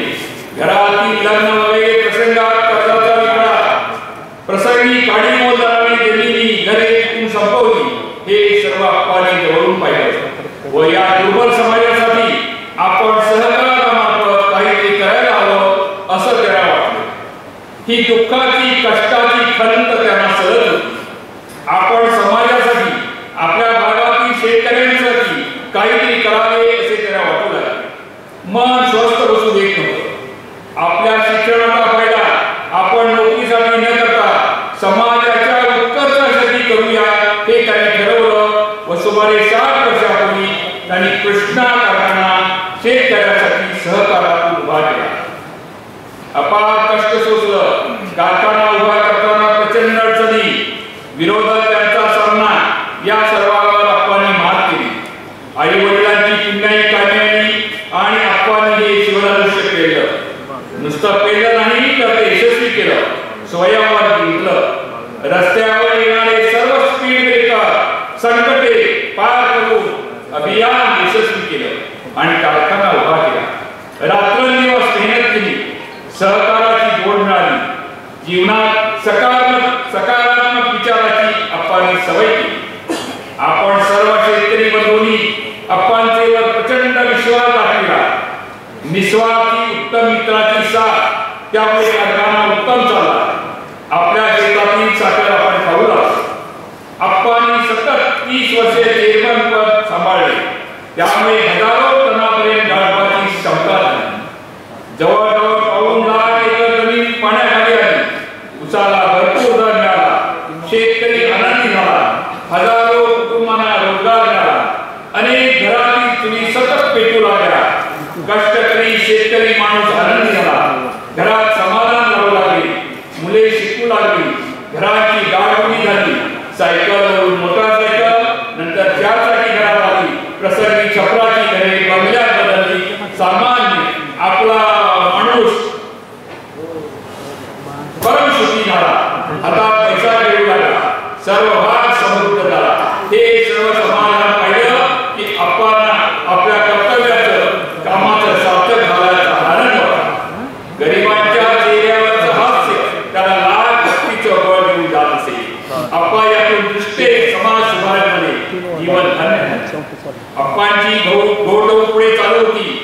नशीब, समाज व घरचा परिवार या सर्वांना त्यांना भक्कम साथ होती. अप्पा समाजासाठी नवनवीन दालने उघडू लागले. अप्पांनी कृष्णा बँकेची स्थापना केली. आपल्या शेतकऱ्यांना आर्थिक बाबतीत भक्कम केले पाहिजे. ताकदीने समाजात जगायला आलं पाहिजे. बँकेमार्फत गरजूंच्या गरजा जाऊ लागल्या. मुलांना शिक्षणात मदत मिळू लागली. शेतीला कर्ज मिळू लागले. व्यवसाय सुरू झाले. आपला भाग आर्थिक बाबतीत कृष्णा बँकेमार्फत स्वयंपूर्ण झाला. तेजस्वी सूर्य अप्पांच्या रूपाने बँकेत मिळाला. कृष्णा बँक आपणा सर्वांना वरदान ठरली. अप्पांची केवढी ही दूरदृष्टी होती. माझ्या शेतकरी बांधवांना कोणाकडे हात पसरायला लागू नये, ताक मानेने जगायला हवे यासाठी अप्पांचा अट्टहास होता. आज बँकेचा पसारा वाढलेला पाहून अनेक शाखा त्या यशस्वी झालेल्या आहेत. दुःखी माणसाच्या चेहऱ्यावरचं हसू अप्पाने उमटवलं. अप्पा आपण नोबेल जिंकलं. घारं हिंडते आकाशी, चित्त तिचे विलास. या उक्तीप्रमाणे अप्पांची गरुड भरारी होती. समाजाला आर्थिक सामाजिक बाबतीत पूर्णत्वाकडे गेल्यानंतर कृष्णा चॅरिटेबल हे एव्हरेस्ट शिखर सर करण्याचे अप्पांनी ठरवले. केवढी दीर्घदृष्टी. हे सर्व दिल्यानंतर समाजाची काळजी गरज ओळखून अप्पांनी कृष्णा चॅरिटेबलची स्थापना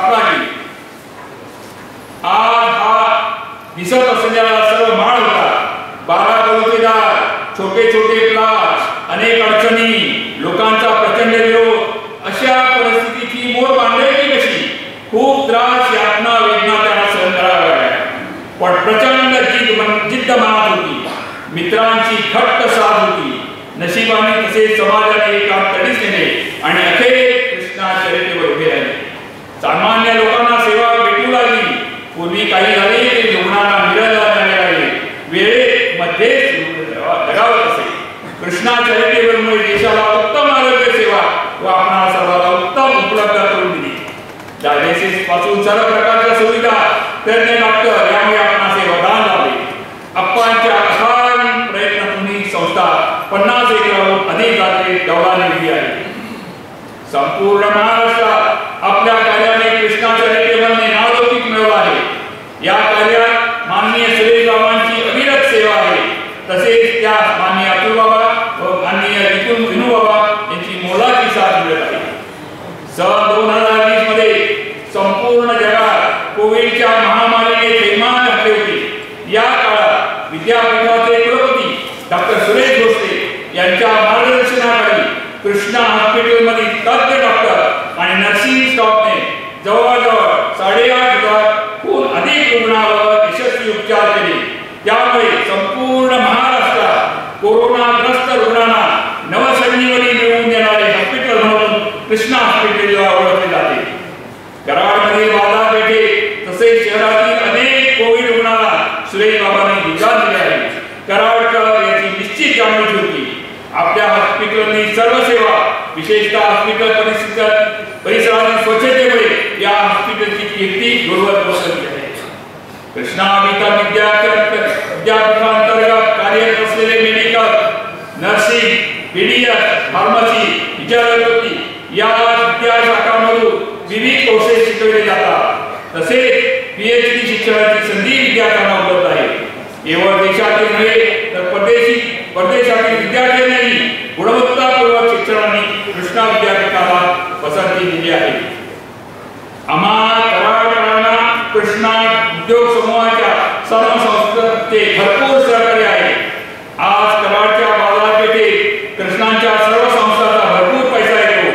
शेतकऱ्यांच्या हातात पैसे आलेने कपडे, दागिने, शृंगार, किराणा, घराला बांधकाम लागणारे साहित्य, वाहन खरेदी यासाठी हा पैसा शहरात गेली कित्येक वर्षे येत आहे. एकाच वाक्यात सांगायचं तर आप्पांनी कराडची पेठ श्रीमंत केली. आधी पेठेला याची पूर्ण जाणीव आहे व पेठेचे सहकार्य आपणास मिळत आहे.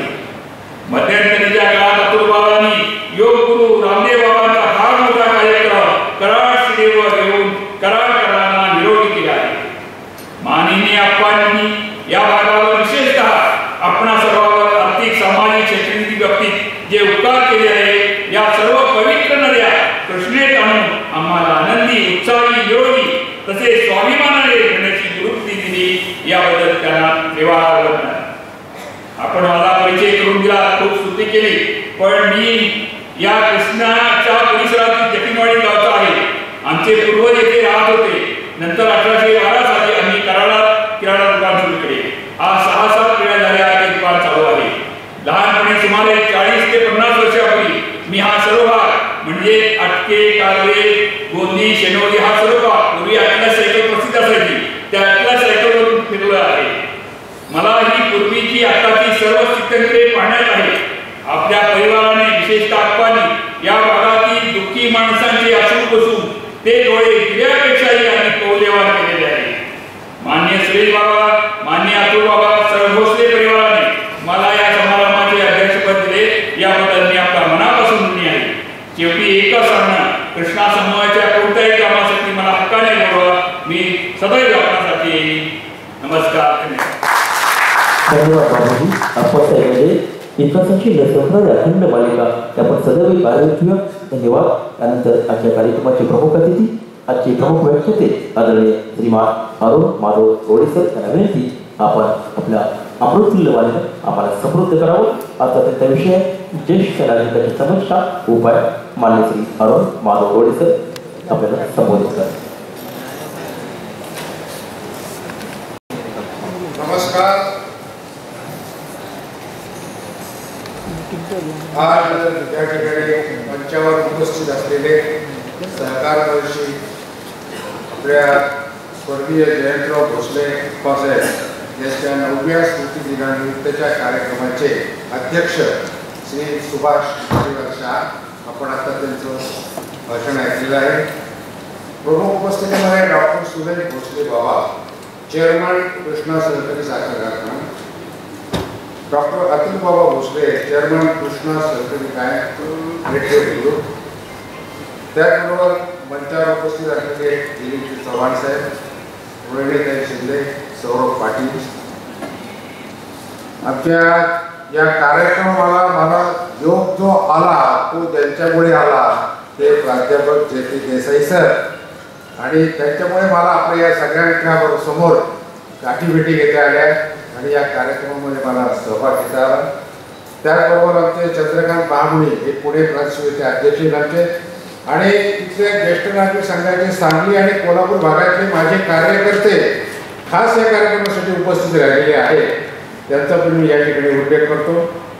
त्याचबरोबर सहकार महर्षी जयंतराव भोसले स्मारक समिती कराड यांचे जे सर्व पदाधिकारी आलेले आहेत त्यांचा पण मी या ठिकाणी उल्लेख करतोय. अतुल भोसले युवा प्रतिष्ठान कराड आणि कृष्णा उद्योग समूहाचे सर्व पदाधिकारी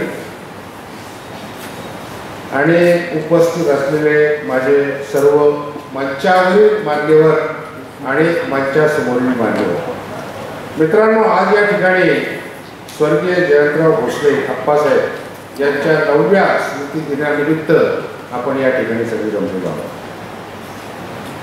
सहकार महर्षी स्वर्गीय जयंतराव भोसले हे खऱ्या अर्थाने जनसेवा हीच ईश्वर सेवा हे ब्रीदवाक्य आयुष्यभर जपलेले आहे आणि जनतेच्या हितासाठी सहकाराच्या माध्यमातून त्यांनी आपल्या शेतकरी बांधवांच्या जीवनामध्ये विकासाची गंगा आणण्याचं काम जे आहे ते या ठिकाणी केले.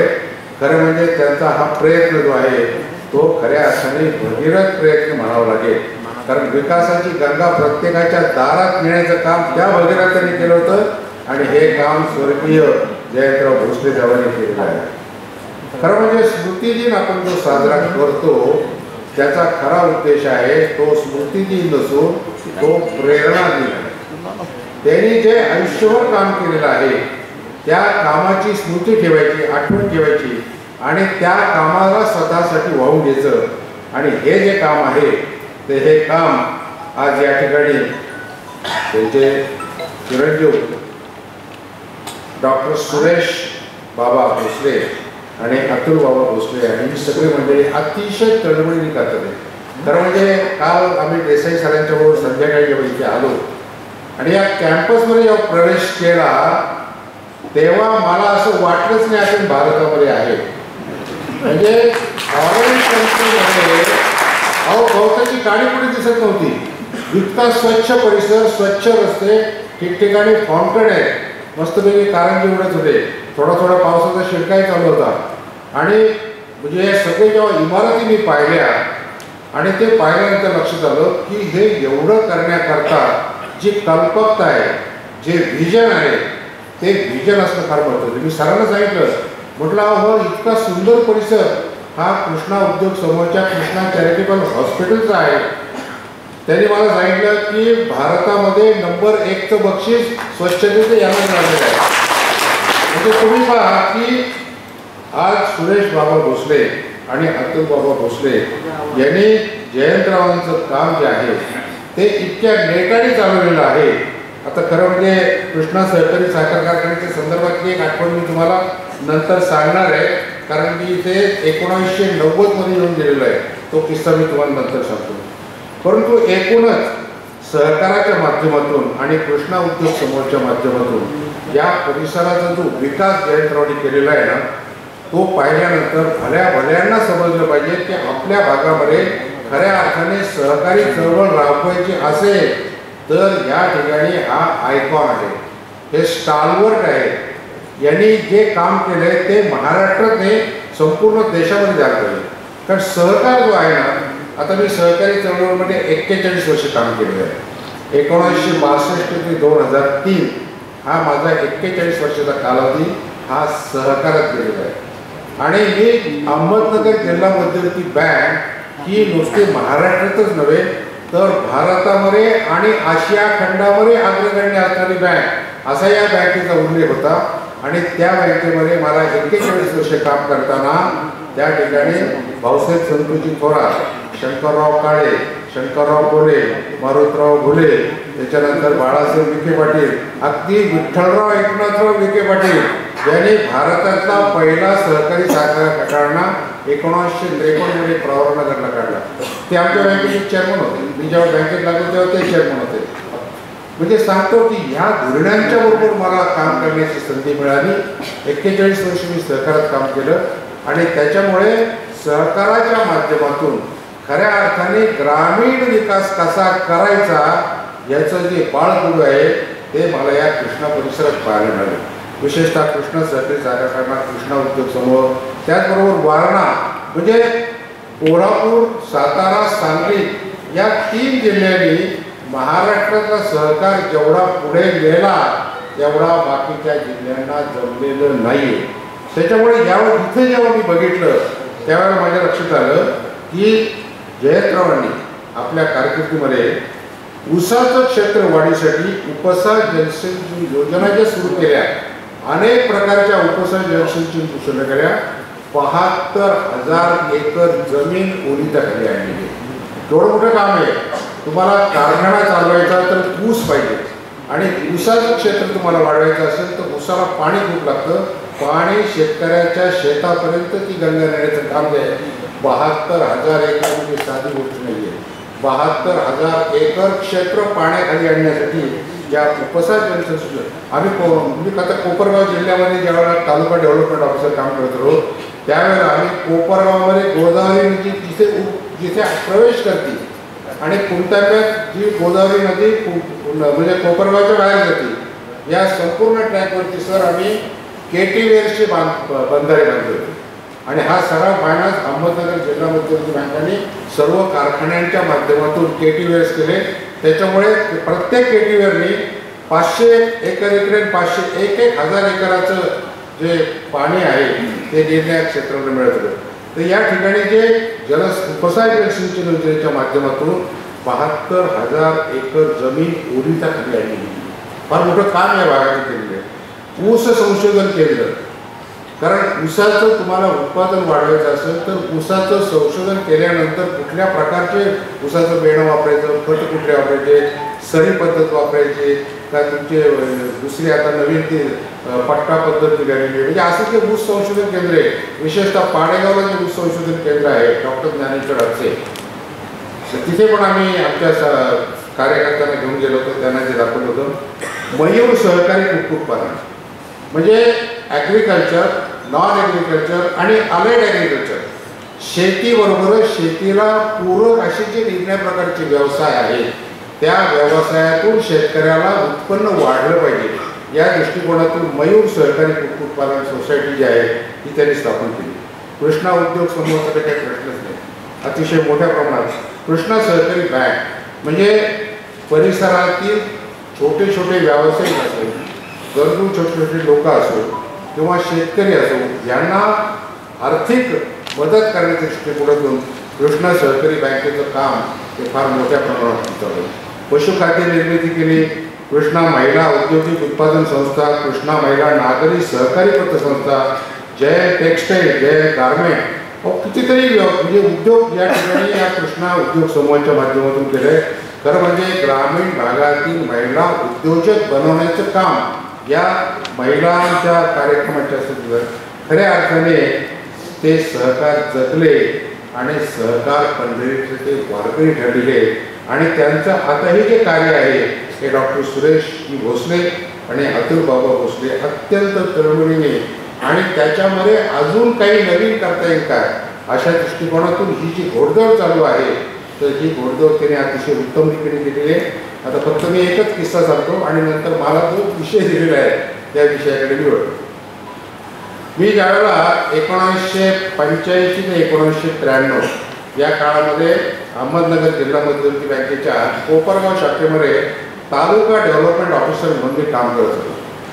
कोपरगाव तालुक्यामध्ये तेव्हा राहता तालुका झाला होता. 30 ब्रँचेस होत्या, 3 कोऑपरेटिव्ह आणि 3 सहकारी साखर कारखाने होते आणि अनेक प्रकारच्या सहकारी संस्था. म्हणजे कोल्हापूरचा जो खरेदी विक्री संघ नगर म्हणजे महाराष्ट्रात नंबर 1 होता त्याच्यानंतर 2 नंबरचा संघ होता गोदावरी प्रवरा कॅनॉल प्रतिनिधी संघ कोपरगावचा, KV रोमारे साहेब त्याचे त्यावेळेला अध्यक्ष होते. तर या कोपरगाव तालुक्यात मी जेव्हा काम करत होतो त्यावेळेला 1 जुलै 1990 म्हणजे आपले माजी मुख्यमंत्री वसंतरावजी नाईक साहेब यांची पुण्यतिथी असते. तर कोल्हापूर आमचे शंकररावजी कोले साहेब म्हणजे संजीवनी सहकारी साखर कारखान्याचे संस्थापक अध्यक्ष आणि ते आमच्या बँकेचे डायरेक्टर होते. त्यावेळेला ते महाराष्ट्राचे महसूल मंत्री पण होते. तर त्यांनी 1 जुलै 1990ला त्या ठिकाणी यशवंत सहकारी कुक्कुटपालन संस्थेची स्थापना केली. आता ही स्थापना केली तेव्हा बँकेचा डेव्हलपमेंट ऑफिसर म्हणून मला त्यांनी संचालक मंडळात घेतलं आणि संचालक मंडळात घेतल्यानंतर मला म्हणाले की आता आपल्याला पोल्ट्री सुरू करायची आणि बँकेमार्फत सभासदांनी स्वतः जर पोल्ट्री फार्म उघडले तर त्यांना कर्ज द्यायचं. मी त्याला सांगितलं सर म्हटलं साहेब आपल्याला पोल्ट्रीसाठी जर कर्ज द्यायचं असेल तर पोल्ट्री जो व्यवसाय करणारा शेतकरी आहे त्याला पहिलं ट्रेनिंग दिलं पाहिजे की नक्की हा व्यवसाय कसा करायचा, नाही तर सगळ्या कोंबड्या जायच्या म्हटलं त्याच्यात. मग त्यामुळे काय करायचं म्हटलं आपण एक काम करू, या व्यवसाय करणारे जे कोणी शेतकरी आहेत त्यांना सहकुटुंब, कारण काय तो माणूस एकदा मोटरसायकलला किक मारला की सकाळी गेला की संध्याकाळी घरी येतो, पण सगळी उस्तरावर कोण करतात, महिला करतात. डेअरी डेव्हलपमेंट असो पोल्ट्री असो काही असो, त्याच्यामुळे म्हटलं दोघांना घ्यायचं, सपत्नीक माझ्याकडे आले पाहिजे. आणि आम्ही 50-50च्या 3 गाड्या केल्या होत्या लक्झरी गाड्या आणि 150 लोकांना घेऊन मी पहिला गेलो लोणीला. तिथे जे ऊस संशोधन केंद्र आहे ते म्हणजे ज्याचं महाराष्ट्र सहकारी साखर संघाचं पाडेगावला नेलं आणि मी सरळ गाडी काढून 3 गाड्या कृष्णा सहकारी साखर कारखान्यात आणल्या.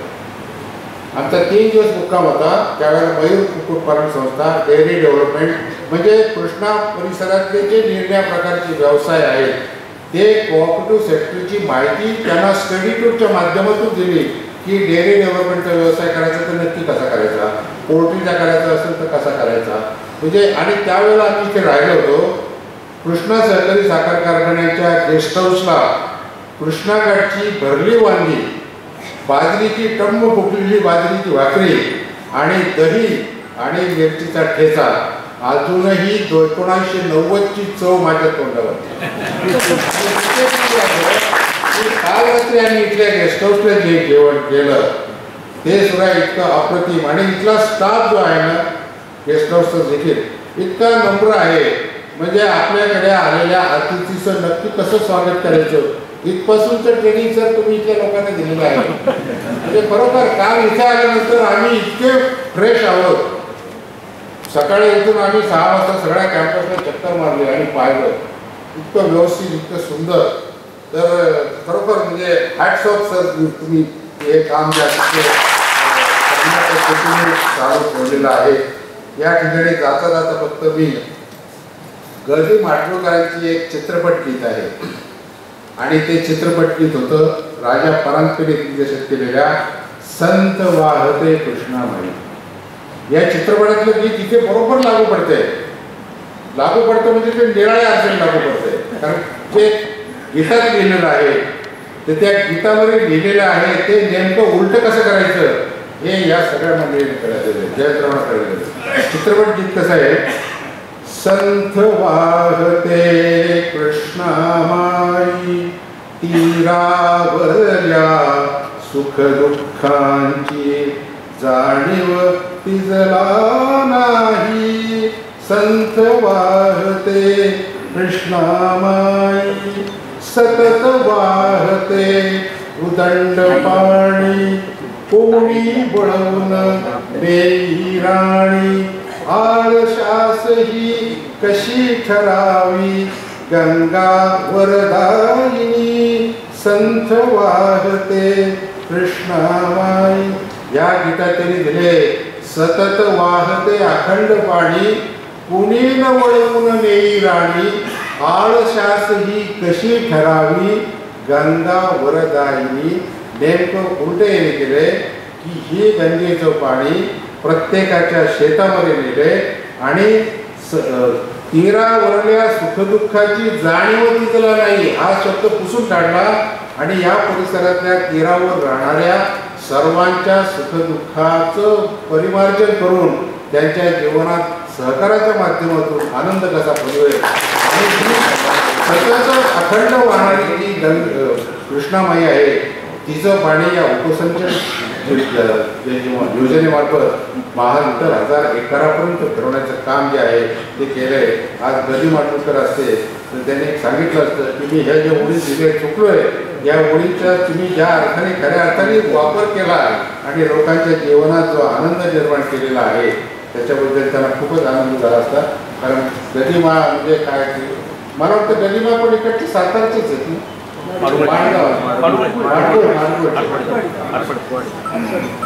तर मित्रांनो, आज या स्मृती दिनाच्या निमित्ताने मला इथे सुद्धा आलं आणि त्यांनी केलेल्या कामाच्या खऱ्या अर्थाने प्रेरणा घेऊन पुढे जाण्याचा स्रोत आपण घेऊन इथून जाऊया.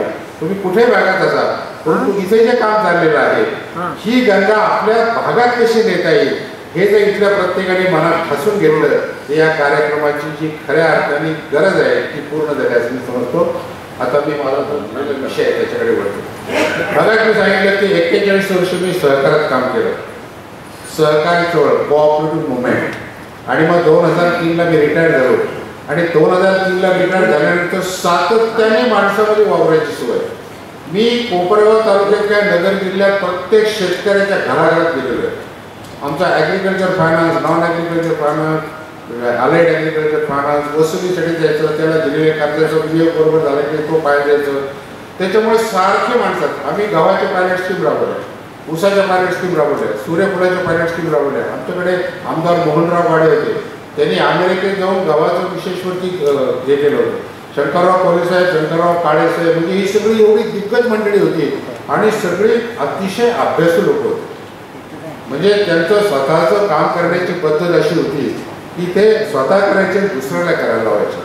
कारण मग 41 वर्ष हा सगळा परिणाम असल्यानंतर रिटायर झाल्यानंतर आता काय करायचं. आणि मग मी विचार केला ते कोऑपरेटिव्ह मुवमेंटची नाळ मी अजूनही ठेवली आहे. पुण्यामध्ये 8 कोऑपरेटिव्ह ट्रेनिंग कॉलेजेस आहेत, बँकांचे प्रशिक्षण संचालकांना आणि साधेकरांना देणारा. 2004 पासून त्या 8 ठिकाणी मी लेक्चरर म्हणून काम करतो आणि नवीन बँकिंग जे आता आहे ते मी लोकांकडून पाठवतो. रिझर्व्ह बँक ऑफ इंडियाची जी निम्या प्रकारचे रेशो आहेत त्या रेशोच्या पद्धतीने बँकेचं काम कसं चालायला पाहिजे याच्याकरता म्हणजे सहकाराची नाळ ही सोडलेली नाही. आणि हे आता आपण 60+ झालेलो आहोत, तेव्हा आता सिनियर सिटीजन मुवमेंट म्हणजे ज्येष्ठ नागरिकांची जी चळवळ आहे त्याच्यामध्ये झोकून द्यायचं. आणि 2004 पासून मी आता सिनियर सिटीजनमध्ये काम करतोय, कोऑपरेटिव्ह मुवमेंटमध्ये पण काम करतोय. आणि आज महाराष्ट्रामध्ये federation of senior citizens organisation of Maharashtra म्हणजे फेस्कॉन ही जी संघटना राज्य पातळीवरची आहे त्याच्यामध्ये मी अध्यक्ष म्हणून गेले 5 वर्ष काम करत आहे. आमचे महाराष्ट्रामध्ये 5000 ज्येष्ठ नागरिक संघ आहेत, 12 रिजन आहेत आणि 10 लाखाच्या वर आमचे सभासद झालेले.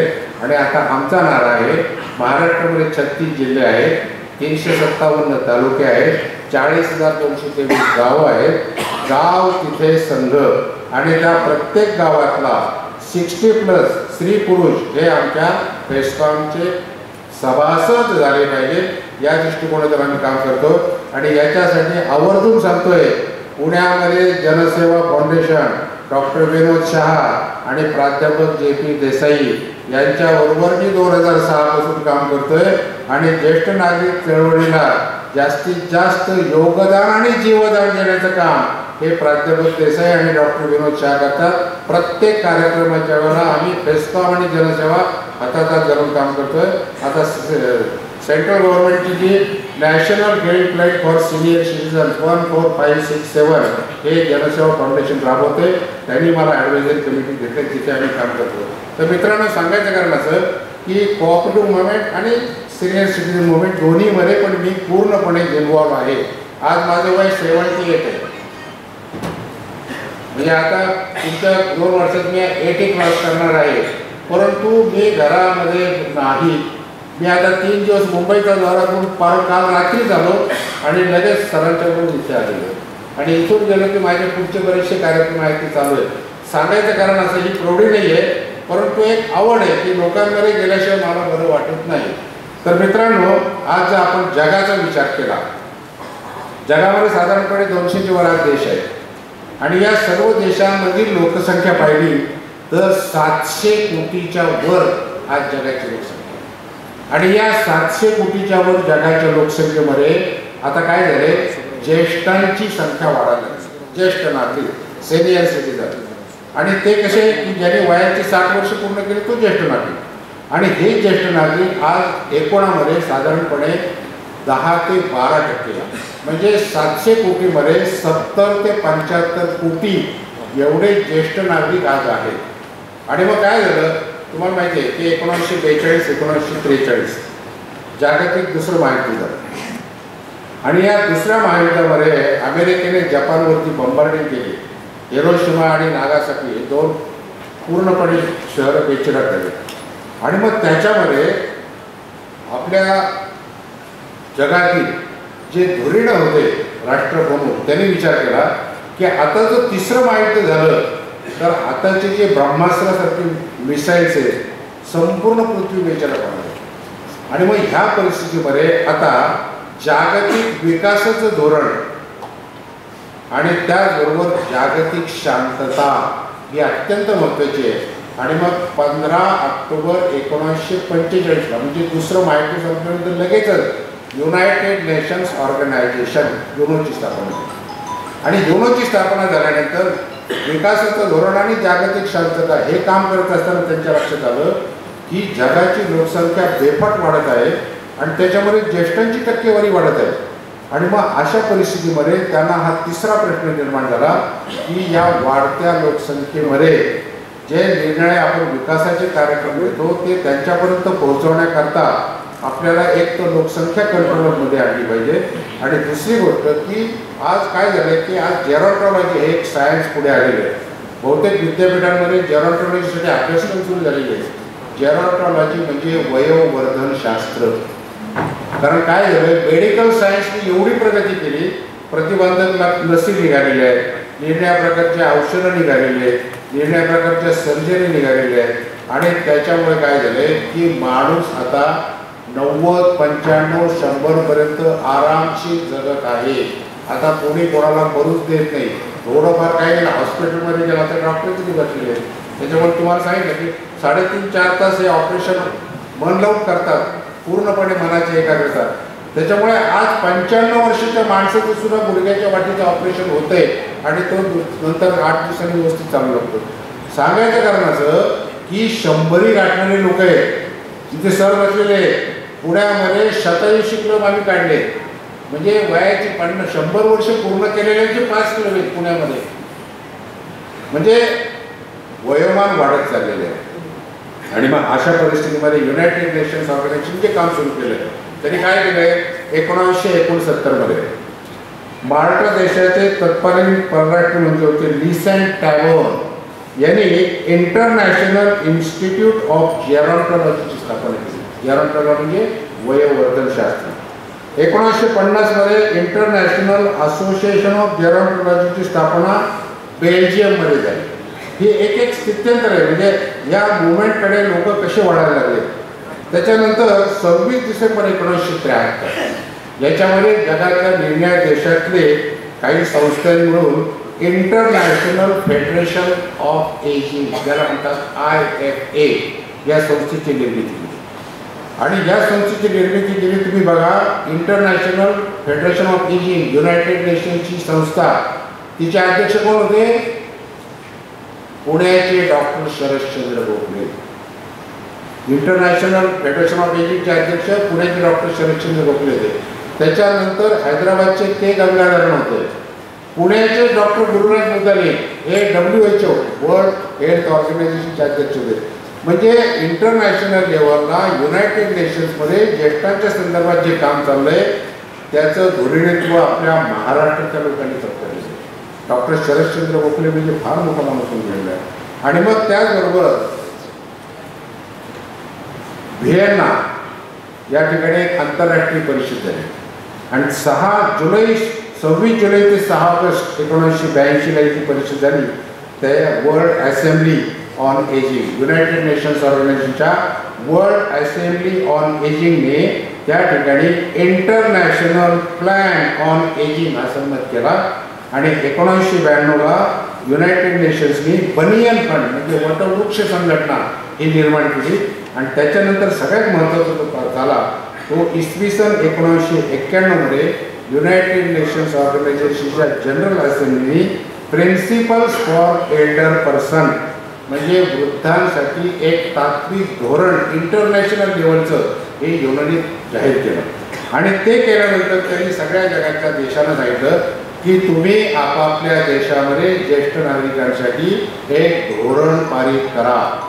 तुम्हाला माहिती आहे भारतरत्न विश्वरत्न डॉक्टर बाबासाहेब आंबेडकर आपल्या भारतीय संविधानाचे राज्यघटनेचे शिल्पकार त्यांनी जी आपली घटना लिहिलेली आहे त्या घटनेचा अनुच्छेद 39 क आणि 41 मध्ये त्यांनी स्पष्ट लिहून ठेवलेलं आहे की त्यांनी काय लिहिले त्याच्यामध्ये राज्याने त्यांच्या आर्थिक क्षमता व विकासाच्या मर्यादा राहून इतरांच्या बरोबर वयस्क म्हणजे ज्येष्ठ नागरिक व्यक्तींबाबत कामाचा हक्क शिक्षणाचा हक्क सार्वजनिक मदत मिळवण्याची तरतूद प्रत्येक राज्यांनी करावी. केंद्राने तर करावी पण राज्यांनी करावी.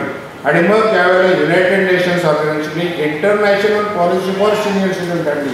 त्यावेळेला 12 जानेवारी 1999 त्यावेळेला आपला भारताचे पंतप्रधान होते अटल बिहारी वाजपेयी साहेब आणि त्यांनी आपल्या भारत म्हणजे देशासाठी ज्येष्ठ नागरिकांचं धोरण देशाचं धोरण त्यांनी पारित केलं 1999ला आणि त्यानंतर त्यांनी सांगितलं की आपल्या भारतामध्ये त्यावेळेला म्हणजे 28 राज्य होते आणि 4-5 केंद्रशासित प्रदेश होते. तर केंद्राने सांगितलं की प्रत्येक राज्याने आपापल्या राज्यातील ज्येष्ठ नागरिकांसाठी इंटरनॅशनल पॉलिसीसाठी ज्येष्ठ नागरिकांचं धोरण तयार करावं आणि मागा ज्यांनी सांगितल्याप्रमाणे खऱ्या अर्थाने केंद्र सरकार असो राज्य सरकार असो ज्येष्ठांच्या बाबतीत अतिशय उदासीन आहे. 1999 केंद्र सरकारने ज्येष्ठांचं धोरण जाहीर केलेलं असताना महाराष्ट्र शासनाने 2004ला 14 जून 2004ला धोरण जाहीर केलं. म्हणजे फक्त आत्तापर्यंत 8 राज्यांनी धोरण जाहीर केले. 1999ला केंद्र सरकारने धोरण जाहीर केल्यानंतर जे सांगितलंय त्या आता 2022 आले ओला घालून किती पाणी वाहून गेले पण फक्त 8 राज्यांनी केले. बाकीच्या राज्यांनी ते धोरणच केले नाही म्हणजे काम करणं बाजूलाच राहिले. पण त्यातल्या त्यात महाराष्ट्र शासनाने 14 जून 2004ला ज्येष्ठ नागरिकांचं धोरण जाहीर केलं. पण ते धोरण जाहीर करताना त्याच्यामध्ये खूप त्रुटी होत्या म्हणून फेस्कॉमने आम्ही त्या ठिकाणी मग निषेध मोर्चे काढले मूक मोर्चे काढले उपोषणं केले प्रेस कॉन्फरन्स घेतल्या धरणं आंदोलन केले आणि मग त्याच्यानंतर 30 ऑगस्ट 2013 मला वाटतं त्यावेळेला आपले कराडचे पृथ्वीराज बाबा महाराष्ट्राचे मुख्यमंत्री होते. आम्ही त्यांना भेटलो आणि त्यांना सांगितलं याच्यामध्ये खूप त्रुटी आहेत. मग बाबांनी त्यावेळेला पृथ्वीराज बाबांनी 30/8/2013ला धोरण जाहीर केलं. परंतु ते धोरण जाहीर करताना एक घोळ झाला. युनायटेड नेशन्स ऑर्गनायझेशनने सांगितलं वयाची 60 वर्ष पूर्ण झाली तो ज्येष्ठ नागरिक. केंद्र सरकारने 1990ला धोरण जाहीर केलं त्यावेळेस त्यांनी सांगितलं वयाची 60 वर्ष पूर्ण केलं तो ज्येष्ठ नागरिक. 14 जून 2004ला महाराष्ट्र शासनाचं पहिलं धोरण जाहीर केलं. 2004ला ज्येष्ठ नागरिक वय वर्ष 60. पण 30/8/2013ला जे सुधारित धोरण तयार केलं त्याच्यामध्ये पहिलंच वाक्य आम्ही ते पेपरमध्ये वाचलं TV वरती वाचलं आणि लगेच सांगितलं अरे म्हटलं प्रथमग्रासे बक्षिका पाता. सकाळी उठावं छानपैकी गोड वगैरे घेतलं गरम गरम चहाचा पेला आपल्या जवळ यावा आणि पाहिलं की त्याच्यात माशी पडलेली आहे विरस. तसं पहिलं वाक्य होतं ज्याने वयाची 65 वर्ष पूर्ण केली त्यांना ज्येष्ठ नागरिक समजले. म्हणजे गेले का 5 वर्ष पुढे आणि केंद्र सरकारचा कर्मचारी तर 58 रिटायर होतो म्हणजे तो 58 नंतर 65 पर्यंत 7 वर्ष थांबायचं मग त्याला त्या योजनेचा फायदा मिळणार. आणि मग जेव्हा आम्ही परत उठाव केला त्यावेळेला पृथ्वीराज बाबांनी 9 जुलै 2018ला ज्येष्ठ नागरिकांचं राज्याचं सर्वसमावेशक धोरण अशा नावाखाली ते धोरण जाहीर केलं. मग आता धोरण म्हणजे काय तर धोरण म्हणजे एक विशिष्ट उद्देश साध्य करण्याकरता तयार केलेला मसुदा म्हणजे धोरण. मग हे धोरण काय होतं? तर हे धोरण होतं ज्येष्ठ नागरिकांच्या संदर्भामध्ये ज्येष्ठांची आर्थिक सुरक्षा. हा सगळ्यात महत्त्वाचा वाटतं, कारण ज्येष्ठ नागरिक हा नॉन अर्निंग हँड आहे. वयाच्या 60 नंतर नोकरीतून त्याचा पगार मिळायचा बंद झालेला आहे, व्यवसायातून तो निवृत्त झालेला आहे, मुलांच्या हातामध्ये व्यवसाय देऊन टाकलेला आहे. आता त्याला पिढी काढायला सुद्धा पोरापुढे हात पसरावा लागतो, कारण स्वतःचा अर्निंग संपलेला आहे.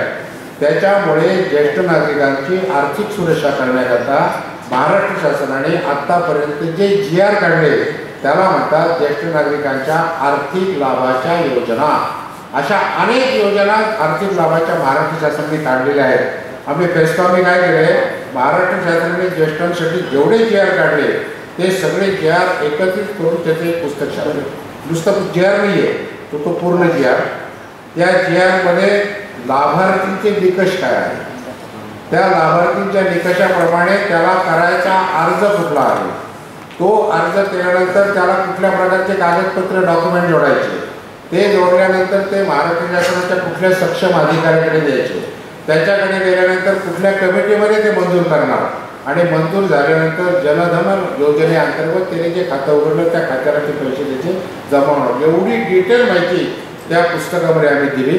त्याचबरोबर केंद्राचं आणि राज्याचे सगळे धोरण जे तयार झाले त्याची एक निर्णय पुस्तकं काढली आणि ज्येष्ठ नागरिकांसाठी उपयुक्त कायदे, विशेषतः 2005चा महिलांवरील कौटुंबिक अत्याचार आणि 2006चे त्याचे रूल्स आणि आता नवीन कायदा जो आला आहे आई वडील आणि ज्येष्ठ नागरिक चरितार्थ आणि कल्याण कायदा 2007 आणि ते रूल्स 2010 आणि त्याच्यामध्ये 2019ला काही नवीन अमेंडमेंट झालेले आहे. कालच माझं त्या विषयावरती मुंबईला सलग 3 दिवसांची कार्यशाळा होती. पॅरेंट्स ॲक्टवरती माझं लेक्चर तिथे झालेलं आहे. ते सगळं आणले, पण आता आपल्याला वेळ कमी आहे.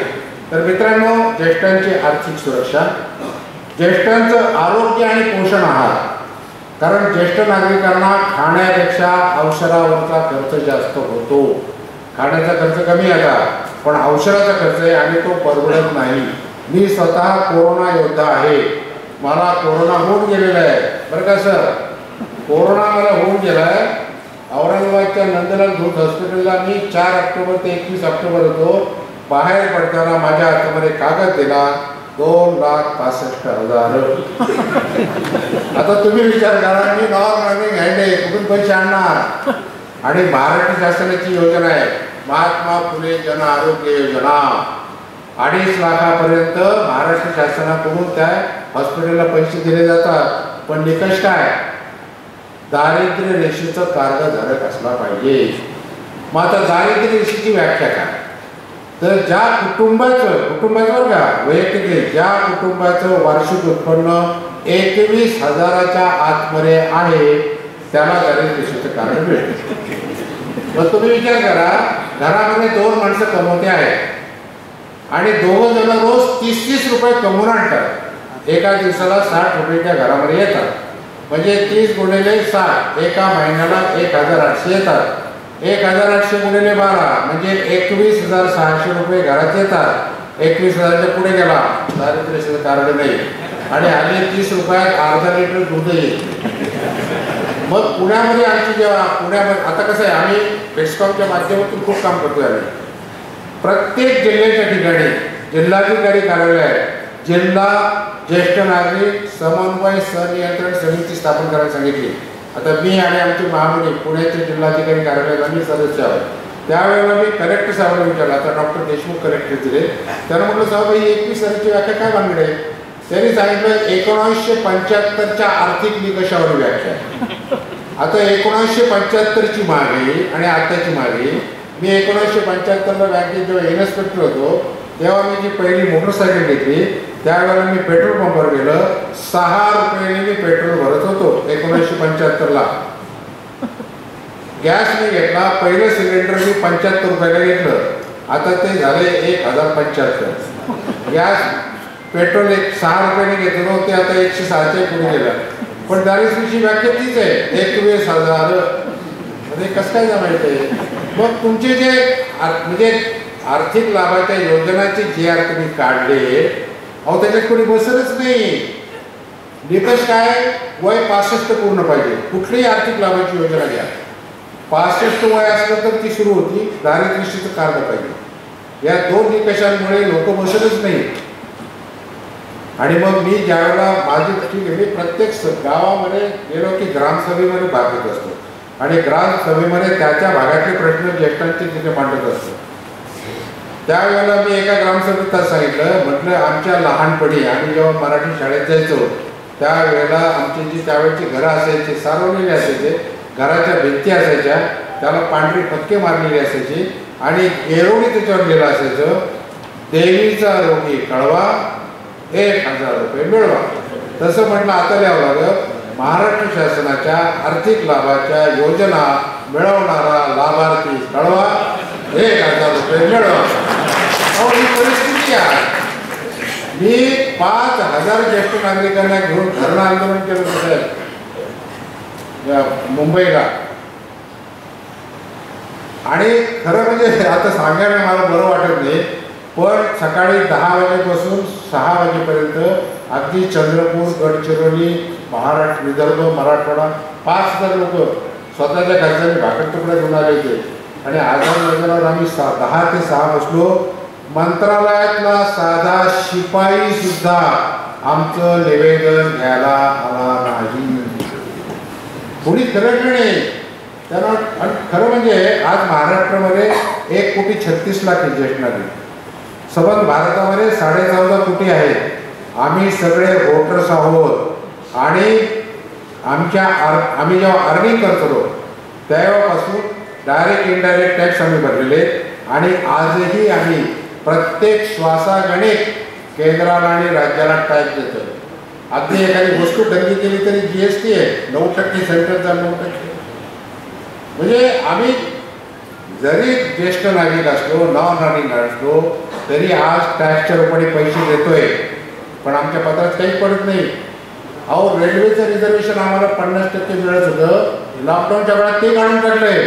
आम्ही अश्विनी वैष्णव आणि निर्मला सीतारामन एवढ्या तारा केल्या.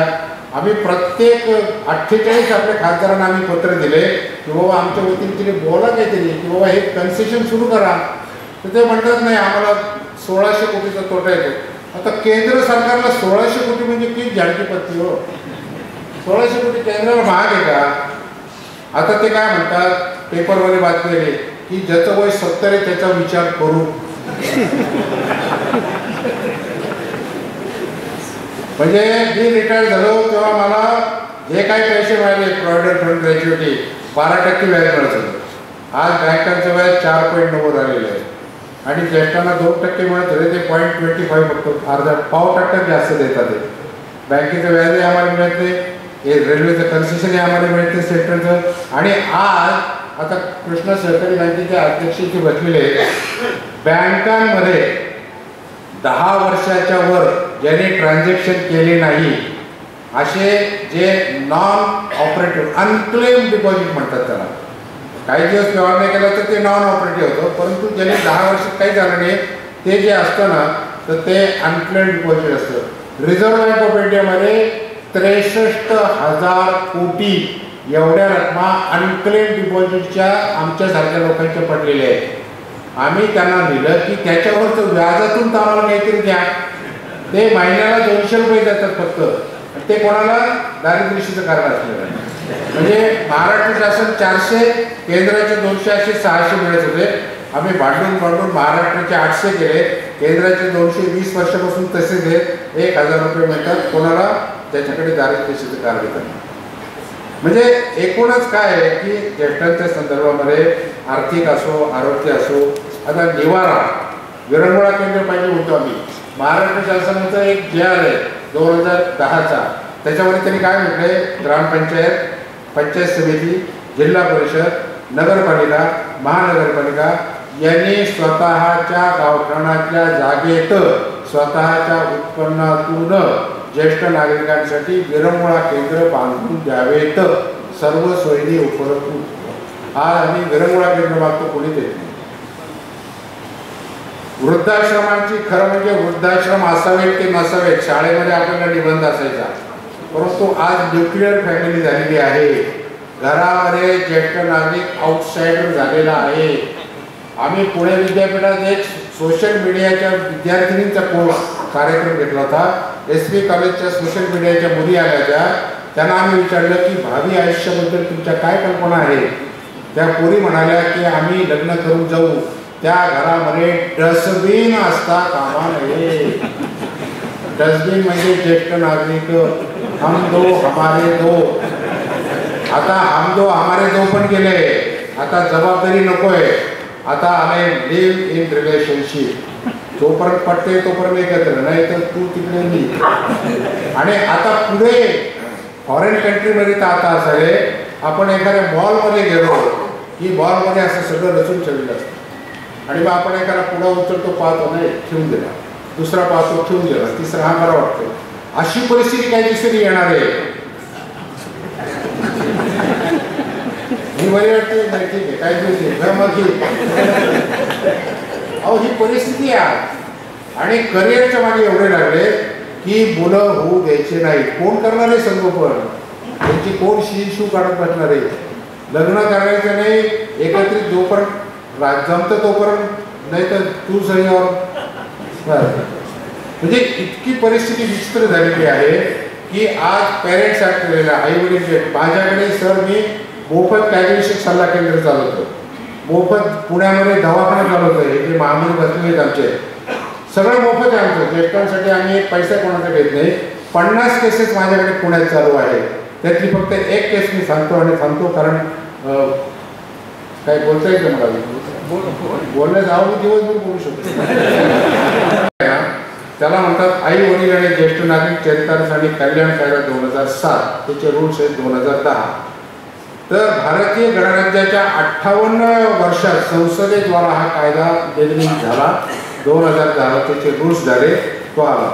आता या कायद्यामध्ये जे आहे, तर सगळ्यात महत्त्वाची गोष्ट फक्त मी तुम्हाला सांगतो, या कायद्याचं उद्दिष्ट काय आहे ते सांगतो. या कायद्याला कोर्ट आणि न्यायालय नाही, कोर्ट पण नाही, न्यायालय पण नाही. दुसरी गोष्ट, या कायद्याला वकीलही नाही. तिसरी गोष्ट, याला कोर्ट फी नाही.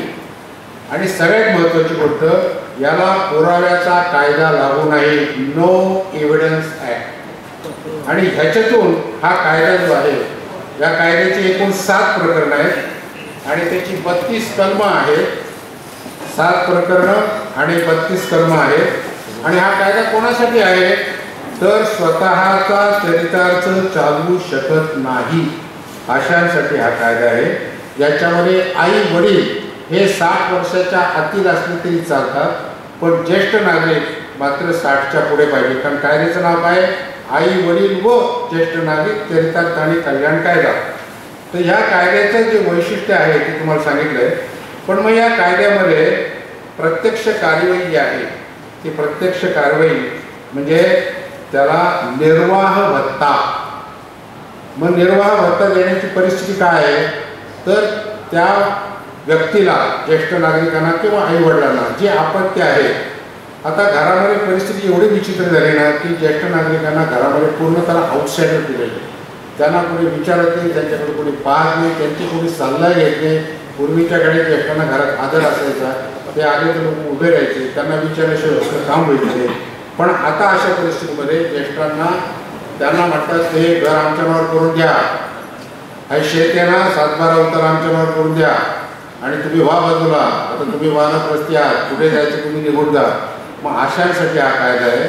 मग कायद्यामध्ये निर्वाह भत्ता मागणी करणारा जो आहे तो पहिली पार्टी म्हणजे ज्येष्ठ नागरिक किंवा आईवडील, आणि निर्वाह भत्ता ज्याला द्यायचा आहे तो दुसरी पार्टी. आणि याच्यामध्ये हा जो कायदा आहे त्याच्यामध्ये त्याने तो निर्वाह भत्ता मागणीचा अर्ज आहे तो करायचा. आता तो अर्ज करताना एक तर त्यांनी स्वतःच्या सहीने करायचा, निरक्षर असेल तर त्याच्या वतीने दुसरा कोणी अर्ज करू शकतो, किंवा आमच्यासारखे 1860 खाली सोसायटी खाली ज्या संस्था निर्माण झालेल्या आहेत किंवा पब्लिक ट्रस्ट ॲक्ट 1950, तर आमच्यासारखे संघटनेचे लोक त्याला मदत करून त्याच्या वतीने अर्ज करू शकतात, किंवा कोर्ट सुमोठ्या पद्धतीने स्वतःच्या अधिकारात करू शकतो. मग असा अर्ज त्याने केला की तो कोणाकडे जातो, ट्रिब्युनलकडे. ट्रिब्युनलमध्ये तुमचा जो SDO आहे, सब डिव्हिजनल ऑफिसर म्हणजे प्रांत, हा त्याचा प्रमुख आहे. त्याच्याकडे तो अर्ज जातो. त्याच्याकडे अर्ज केल्यानंतर समाज कल्याण किंवा ती जी लोक आहेत त्या अर्जाची छाननी करतात. अर्ज जर चुकीच्या पद्धतीने आला असेल तर त्याला बघून तो दुरुस्त करून घेतात. अर्ज चुकला म्हणून त्या डस्टबिनमध्ये ठोकून असं नाही आहे, शासकीय कारभार नाही तिथे. चुकलं तर त्या टाकून नंतर भाऊ नाही, मग तो त्याला बोलून अरे बाबा ह्याच्यात यायला दुरुस्त कर, तो केला जातो. मग दुरुस्त केल्यानंतर त्या ठिकाणी एक B फॉर्ममध्ये रजिस्टर असतं. त्या B फॉर्ममधल्या रजिस्टरमध्ये तिची नोंद केली जाते आणि त्याचा नंबर त्याला दिला जातो. आणि एकदा नंबर मिळाला की मग ट्रिब्युनल जे आहे सब डिव्हिजन त्याचं काम सुरू होतं. मग ते काय करतात की त्यांनी दिल्याप्रमाणे त्यांचा मुलगा, त्यांची मुलगी, त्यांची सून, नातवंड यांच्यापैकी सगळ्यांना ते काय करतात की प्रतिवादीला पहिली नोटीस पाठवतात. प्रतिवादी म्हणजे दुसरी पार्टी. नोटीस पाठवल्यानंतर एक काही ठराविक दिवसाच्या आत त्याचं उत्तर आलं नाही किंवा उत्तर येऊन जर त्यांनी ते नाकारलं तर मग त्या ठिकाणी समेट अधिकाऱ्याची नेमणूक होती. मग तो समेट अधिकारी कोण, तर सोशल वर्कर, कायद्याचं ज्ञान असणारा किंवा आमच्यासारखे संघटनेचे त्यांना समेट अधिकारी म्हणतात. ते दोन्ही पार्टींना विचारतात आणि त्याच्यातून मग त्या समेट अधिकाऱ्याचा रिपोर्ट जो आहे तो सब डिव्हिजनल ऑफिसला जातो. 1 महिन्याचा रिपोर्ट गेला पाहिजे. 1 महिन्यात समेट नाही झाला तर त्यांनी तसा रिपोर्ट देऊन टाकायचा. समेट झाला तसा रिपोर्ट द्यायचा. आणि मग ते त्याच्यानंतर या दोन्ही पक्षांना समझोता मान्य आहे का, मान्य असेल तर मग त्याला निर्वाह भत्ता हा दिला जातो किंवा मान्य नसेल तर अपील केले जाते. आणि अपील जे आहे ते फक्त ज्येष्ठांना करण्याचा अधिकार आहे, पाल्यांना अपील करता येत नाही. आणि मग ज्येष्ठांनी अपील केल्यानंतर त्या सब डिव्हिजनल ऑफिसरनी सांगितलं तर आत्तापर्यंत काय होतं की कमीत कमी 10,000 रुपये दर महिन्याला त्या ज्येष्ठ नागरिकांना मुलाने, सुनेने, जावयाने जे काय असेल त्याने दिलं पाहिजे. पण आता जे नवीन अमेंडमेंट झाले त्याच्यामध्ये त्यांनी बदल केला आहे की त्या कुटुंबाचं मासिक उत्पन्न किती आहे आणि कुटुंबातील सभासद संख्या किती आहे. समजा 80,000 रुपये दर महिन्याला मिळत असले आणि कुटुंबात 4 सदस्य असले तर त्यांनी 20,000 रुपये त्या ज्येष्ठ नागरिकांना द्यायचे. अशा प्रकारचा हा कायदा आहे. त्याच्यामध्ये त्यांनी वृद्धाश्रमांची स्थापना, वृद्धांच्या जीविताची आणि संरक्षणाची, मालमत्तेचं संरक्षण, असे 7 प्रकार आहेत त्याच्यामध्ये समाज कल्याण खात्याला काम दिलेलं आहे. त्याच्यानंतर जीविताचं आणि मालमत्तेचं रक्षण जे आहे त्याच्याकरता पोलीस डिपार्टमेंटला आहे. तर पोलीस डिपार्टमेंट जे आहे तर प्रत्येक जिल्ह्याच्या ठिकाणी पोलीस कमिशनर आहे. त्यांनी बहुतेकांनी ज्येष्ठ नागरिकांसाठी एक हेल्पलाईन द्यायची. जसे पुण्यामध्ये 1090 त्याला फोन फिरवला की तुम्हाला मदत मिळते. पुण्यामध्ये 86 प्रभाग आहेत. प्रत्येक प्रभागामध्ये जे पोलीस स्टेशन आहे तिथे ज्येष्ठ नागरिक सहाय्यता कक्ष काढलेले आहे आणि त्या परिसरातील सर्व ज्येष्ठांचे नावं, पत्ते, मोबाईल नंबर त्यांच्याकडे आहे. फोन केला की तो कॉन्स्टेबल जातो. आम्ही भरोसा सैन्याचे ते भरोसा सैन्याचे आम्ही सर मिटिंगला जातो तर त्या ठिकाणी त्या तिथे ज्या बोडके नावाचे मॅडम आहेत, योगिता बोडके, मिटिंगला गेल्यानंतर त्यांनी मला सांगितलं सर आम्हाला असे फोन येतात की गेले 15 दिवस घरात माझ्याशी कोणीही बोललेलं नाही. एखादा कॉन्स्टेबल गप्पा मारायला पाठवा. अहो ज्येष्ठ नागरिकांशी घरात बोलायला कोणाला म्हणजे सवड नाही आहे अशी परिस्थिती आहे. त्या दृष्टिकोनातून आणि मला सांगितलं की जनसेवा फाउंडेशनचं सेंट्रल गव्हर्नमेंटने 15567 14567 ही नॅशनल हेल्पलाईन आहे. 75,000 कॉल आलेले. पुण्याच्या सेंटरला 75,000 कॉल आले. तुम्ही पहा काय परिस्थिती आहे. म्हणजे ती हेल्पलाईन सुरू किती दिवस झाले. 75,000 कॉल. तिथे 10-12 पोरं IT सारखे सकाळी 8 ते रात्री 8 कॉल घेत असतात आणि त्यांच्यावर बंधन आहे. ते कॉल जर त्यांनी एखादा थोडा लेट केला ना तर त्याला दंड होतो त्या काम करणाऱ्या पोराला. म्हणजे एवढी इमिजिएट सेवा त्याला द्यावी लागते. 75,000 लोकांचे कॉल आहे त्याचा विचार करा की किती लोक अडचणीत येणार. या दृष्टिकोनातून हा कायदा जो आलेला आहे तर या कायद्याच्या दृष्टिकोनातून तर मुलाने पैसे दिले नाही तर त्याला 6 महिने कारावास आणि 10,000 रुपये दंडाची किंवा दोन्हीही अशा एकत्रित शिक्षा. हा विषय एवढा भासते ना की मी तुम्हाला फक्त 10% माहिती दिलेली आहे. 10% फक्त. ह्याच्यापेक्षा जास्त माहिती द्यायची असेल तर आपल्याला तेवढा वेळही पाहिजे. आणि त्याच्यानंतर तेवढा वेळ आपल्याकडे आज नाही आहे. मला 45 मिनिटं दिले होते, त्याच्यापेक्षा जास्त झालेलं आहे. त्याच्यामुळे एकच मी फक्त सांगतो की आता ज्येष्ठांची वाढती संख्या लक्षात घेता प्रत्येक गावामध्ये ज्येष्ठ नागरिक संघ स्थापन झाला पाहिजे. कारण प्रत्येक ज्येष्ठाच्या मागे एक संघटनेचं बळ आहे. एवढं जरी घरातल्या लोकांना कळलं तरी त्याच्यावरती होणारा ॲब्यूज. आज परिस्थिती अशी आहे, म्हणजे युनायटेड नेशन्स ऑर्गनायझेशनला 15 जून हा जागतिक ज्येष्ठांप्रती दुर्व्यवहार नियंत्रण दिवस, छळवादी नियंत्रण दिवस साजरा करावा लागतोय. असे दिवस साजरे करायची वेळ आहे आपल्याला. ज्येष्ठांमध्ये छळ होतोय त्याच्यावरती नियंत्रण करण्याकरता दिवस साजरे करावे लागतात. हे म्हणजे खऱ्या अर्थाने आपण कुठेतरी आपली संस्कृती विसरत चालली आहोत.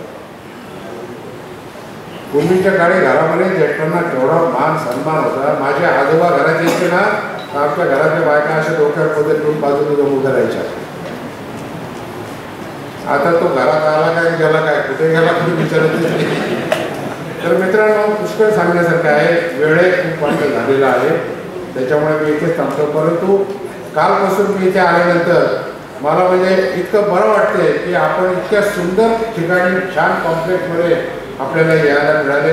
1990ला मी आलो होतो त्यावेळीची परिस्थिती आणि आता 2022ची परिस्थिती, 32 वर्षांनी या भागाचा जो कायापालट झालेला आहे ना, मी तर म्हणतो महाराष्ट्रामध्ये सहकाराचे तीर्थक्षेत्र म्हणून लोकांनी यावे, भेट द्यावी आणि बघावं की या ठिकाणी सुरेशजी आणि अतुल बाबा हे जे काही काम जयंतरावांचं पुढे पुढे नेऊन राहिलेले आहे, हा एक आदर्श महाराष्ट्राने घ्यावा. एवढी फक्त मी एक माझी आशा व्यक्त करतो. या ठिकाणी करतो.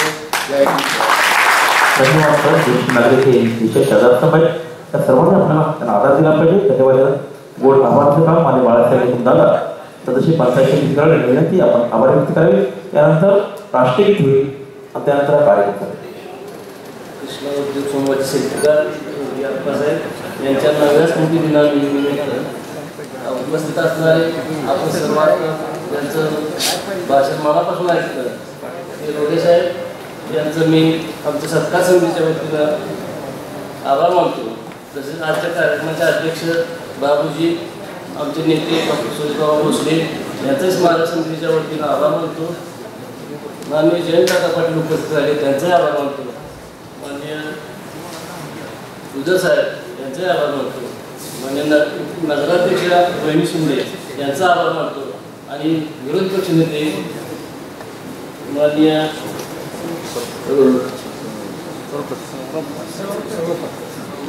सौरभ पाटील यांचा आभार मानतो. आणि आपण सर्व इतक्या संख्येने उपस्थित राहिला तर आपल्या सर्वांचा आभार मानून आता कार्यक्रम संपला असं जातो.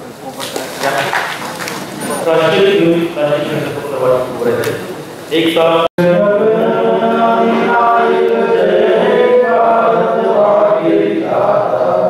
पंजाब सिंध गुजरात मराठा द्राविड उच्चल बंग विंध्य हिमाचल यमुना गंगा उच्चल जलधिक रंग जब शुभ नामे जागे तब शुभ आशीष मागे जाहे जब जय गाथा जनगण मंगलदायक जय भारत भाग्य विधाता जय